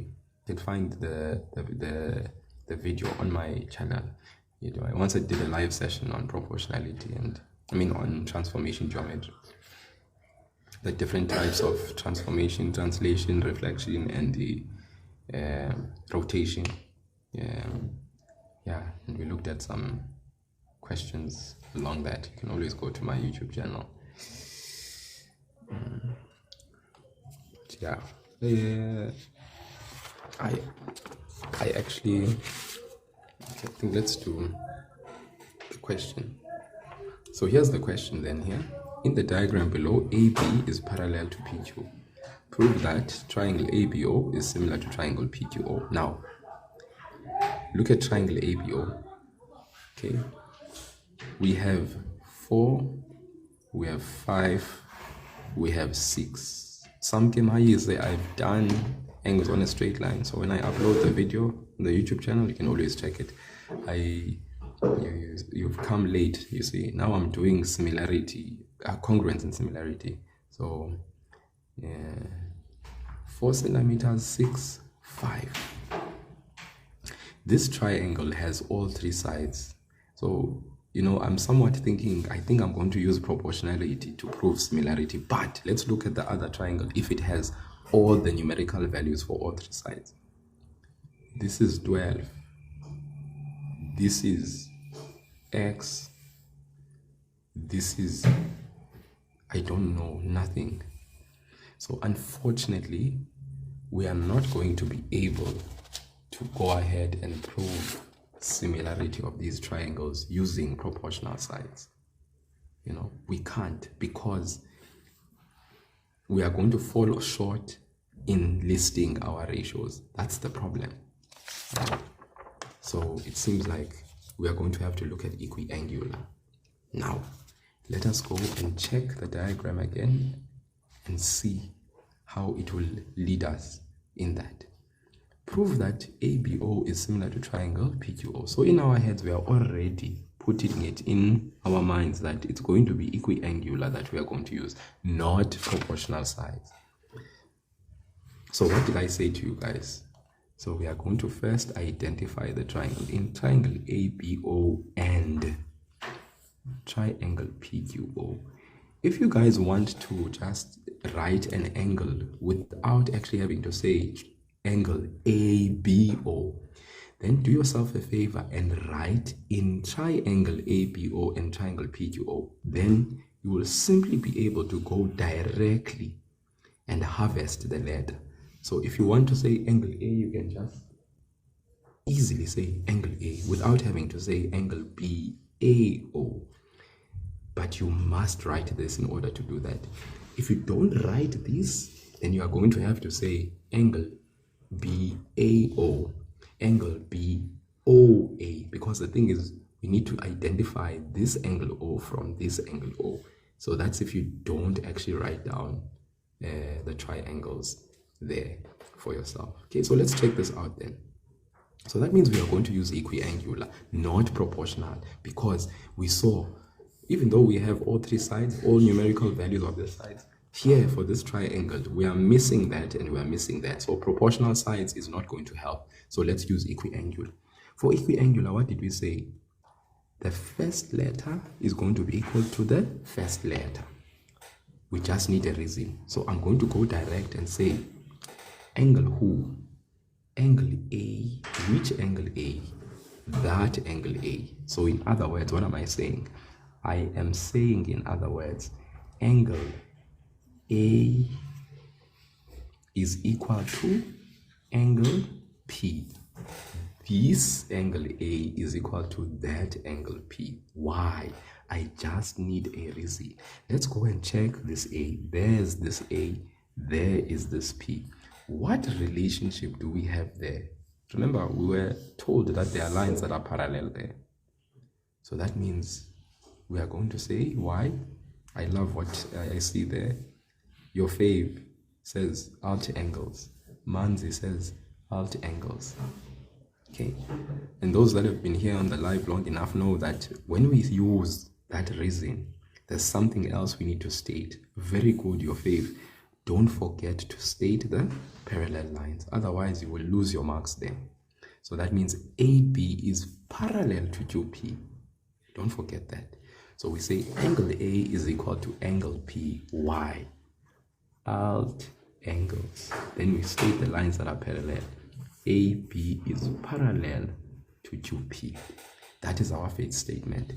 That then obviously affords us our first pair of angles that are equal. Let's go to the second letter, B and Q. Which B? That angle B. Which Q?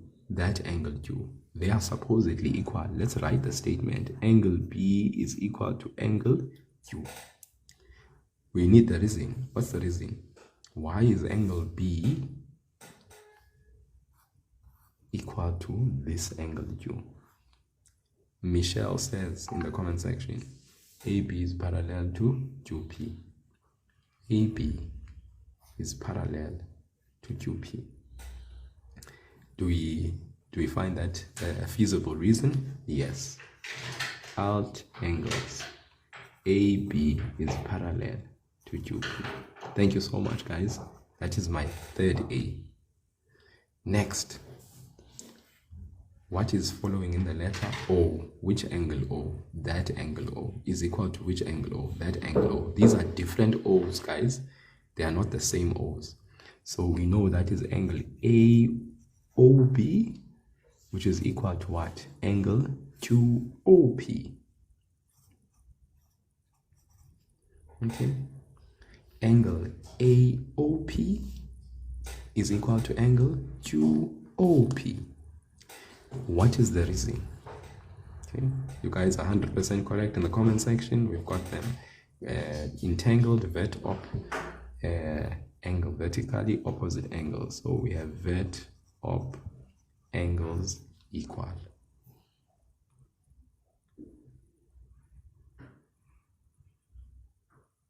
Okay.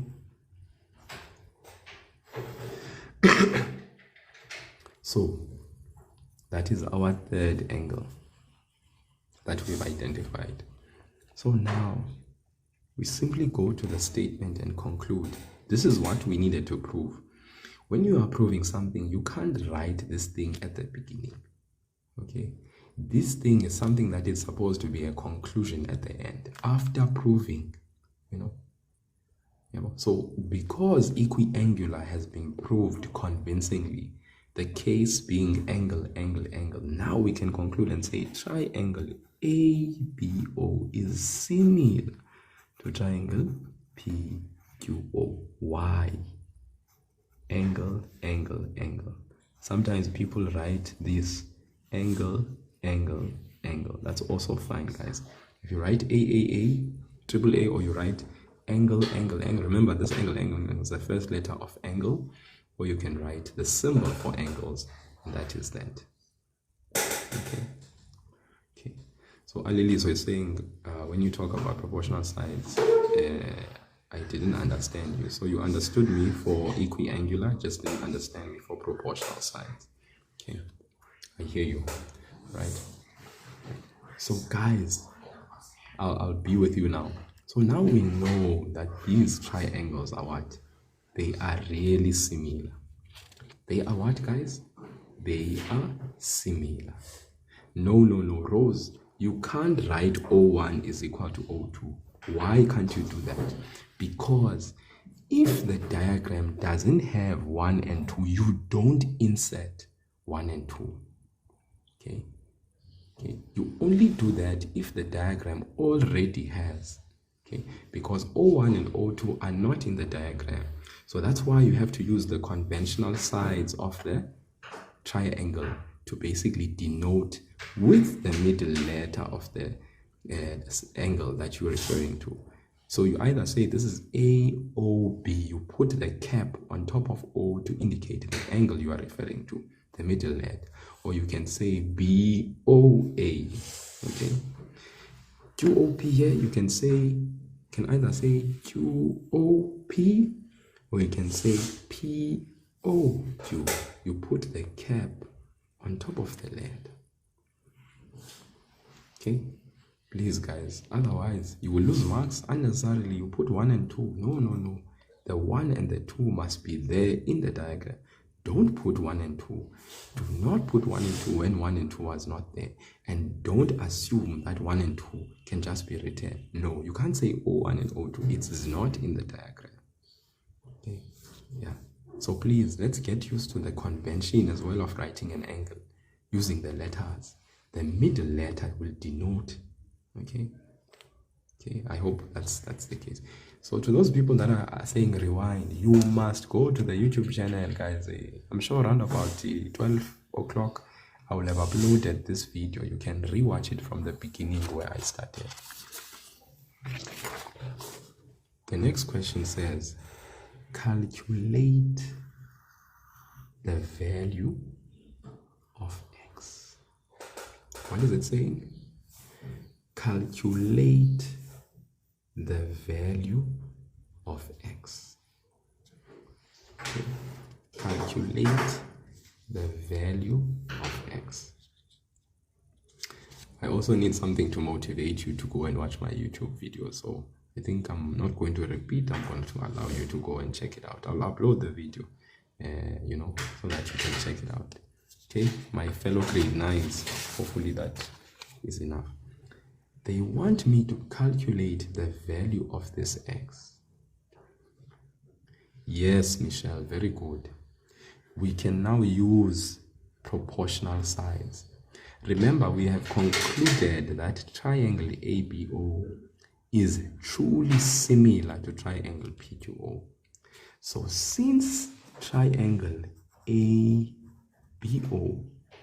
is now officially similar to triangle PQO, we know that similar triangles do not only have equal angles, but they also have sides that are in the same what? The same proportion. So look at me do this for you guys. So in other words, I'm saying AB, we can conclude that now. Because of the similar triangles, the AAA, we can now say AB over PQ. So in other words, we can say AB over PQ, all right, is equal to what? BO over QO. Do you see the order, guys? So AB, the first two over the first two letters over the first two letters, AB over PQ. This is a ratio, okay? BO over the QO, that's another ratio. The corresponding sides are in the same ratio because the triangles are similar. AO over PO. AO over PO. Why do we say that? It's because of similar triangles. Remember, the sides are in the same proportion because we have proven similarity in the triangles. That is why we are saying this. Okay? Please, guys, take note of this. This thing here can also be written in the following way. You could write it as PQ over AB, which is equal to QO over BO, which is equal to 1 AO over PO. What I've just done is I've written the fraction with the denominator at the top for all of these ones this side. So remember, the PQ was the denominator, now it's the numerator. The QO was the denominator, now it's the numerator. The PO is the new denominator, okay? And then, sorry, let's just make sure as well that it is the what now? That it is in the numerator. So vice versa, this can be written as that. Why do we write this? It's because when the triangles have been proven to be similar, then it means indeed the sides, there's no doubt about it, the sides that are corresponding are in the same proportion. So look at this. Where's AB? Here is AB. Where is PQ? Here is PQ. So in other words, AB corresponds with QP as a side. So AB over PQ, the ratio formed there will be equal to the ratio of BO. Here's BO. BO is over who? QO.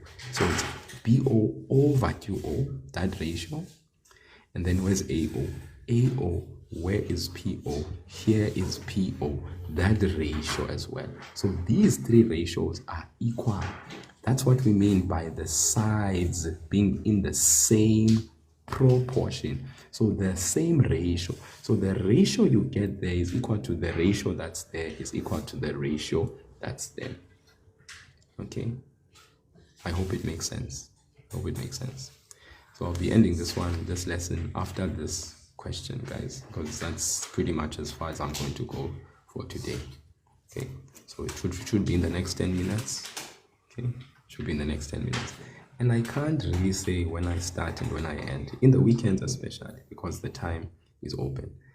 I can then say though that with the weekdays, grade 9, I have live lessons at 5 a.m. in the morning. And yes, I know some of you are heading off to school, but the videos I upload on the YouTube channel, you can watch when you come back or when you have time. Okay, so now let's come back here. If we were to fill in the information that we have, remember we want what? We want x. And x is what? It's QO. All right, which means I am definitely going to have this fraction because QO, that's where the x is. But maybe I can basically use this, proportionality of sides because my x will be in the numerator, and it's better when it's like that. Do I have AO, guys, from the diagram? Do I have the value of AO? Yes, I do. Do I have the value of PO? No, I don't.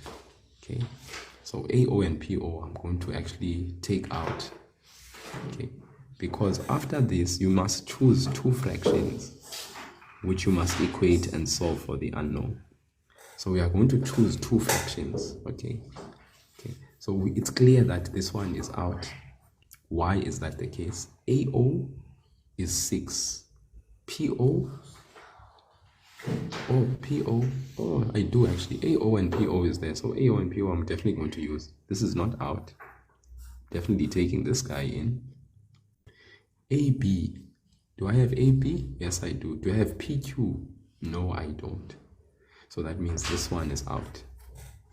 Okay. So these are the two fractions I'm going to take, and I'm going to then solve for x. Because do I have BO? Yes, BO is 5. Do I have QO? QO is x. That's what I want. Do I have AO? AO is 6. I have that. And do I have PO? PO I have, it's 12. That's enough information for me to solve. Because if I have one thing that I don't know and I have 3 which I know, it's enough for me to be able to solve for my equation. Okay. So you guys need to be able to, after proving similarity, to solve for a side that is missing. You have to write down all 3 of your proportional sides. How? Just use the order that you have here. Okay, it's given to you. AB over PQ, your first 2 letters as a fraction. Your last 2 letters as a fraction, BO over QO. There it is. Your first and your last, AO over PO. There's your fraction. And then you write similar triangles. Okay, that's your reason why you have written this. Then step number 2, choose 2 fractions. Why? Because from the 2 fractions you have, you want to solve for this, right? Which is QO. But what you don't have is what you want to solve. What you do have needs to be there, all of it. So BO we have, AO we have, PO we have. So we can take these 2 fractions. AB over PQ. The reason why we don't choose this fraction is because it's missing a side. So I don't want to complicate my life and yours. We make life easy for ourselves. So stated in another way, we could choose these 2 as our fractions. And the reason I would probably resort to coming and choosing this fraction with the order, remember, this is AB over PQ, this is PQ over AB. Okay, I've just swapped around the order here. Okay, but it still means the same thing. Proportional sides. It's because my QO that I'm looking for, it's better when it's in the numerator. So when I do the substitution, look when I do the substitution. QO is X. BO is 5. AO is 6. And then PO is 12. My bad, my mistake. And then AO is actually 6. Then from here, it makes life very easy. Remember, I wrote my statement and I said similar triangles. And then now I simply solve for X. Cross multiply, by cross multiplying, what do we mean? X over 5 is equal to 12 over 6. You multiply both sides by 5. Because remember, there's a 5 in the denominator, you want to get rid of it. So if you multiply by the LCD, you multiply by the value in the denominator you want to get rid of, you multiply by 5. That cancels that 5 and that 5. You are left with X this side. Then you can multiply 12 and 5 and divide by 6. What's 12 times 5? It is 60. What's 60 divided by 6? That's 10. Okay, 10 what? 10 centimeters. That is the answer. Okay, for X. Okay, so I really want to emphasize that this is not difficult. Okay, 12 times 5 is 60. 60 divided by 6 is not 12, but it is 10. Okay. Okay, thank you very much. That was all for today. Till next time. That next time may be today sometime, who knows. But obviously, for sure, I will be seeing you guys tomorrow morning at 5 a.m. before you guys leave. Okay? Yeah. And then, yeah. The long lasting, when it comes to that, please don't write down your number here. Don't do that. Inbox me. We can chat on the side. And then, yeah. But also, guys, there are websites, man. I'm sure you guys know, essay papers, Scribd, the app for grade 9. There's a grade 9 app, a grade 9 app for that has maths papers, right? I mean, there's so many resources available. So some of you want papers from me, but me, I'm just getting papers from certain, websites and resources. So, for instance, there's a grade 9 app, okay, that you guys should definitely make sure that you download. There are grade 9 maths paper apps that you can download, which will have November papers that you can practice till your heart's content. But yes, do message me, then we can take it from there. But thank you so much. I hope and pray that this was very helpful and beneficial to you. And moving forward, you can do the most. Maths is easy. Maths is a game. Play it till your heart's content. And pass it. Enjoy it. Have fun with it.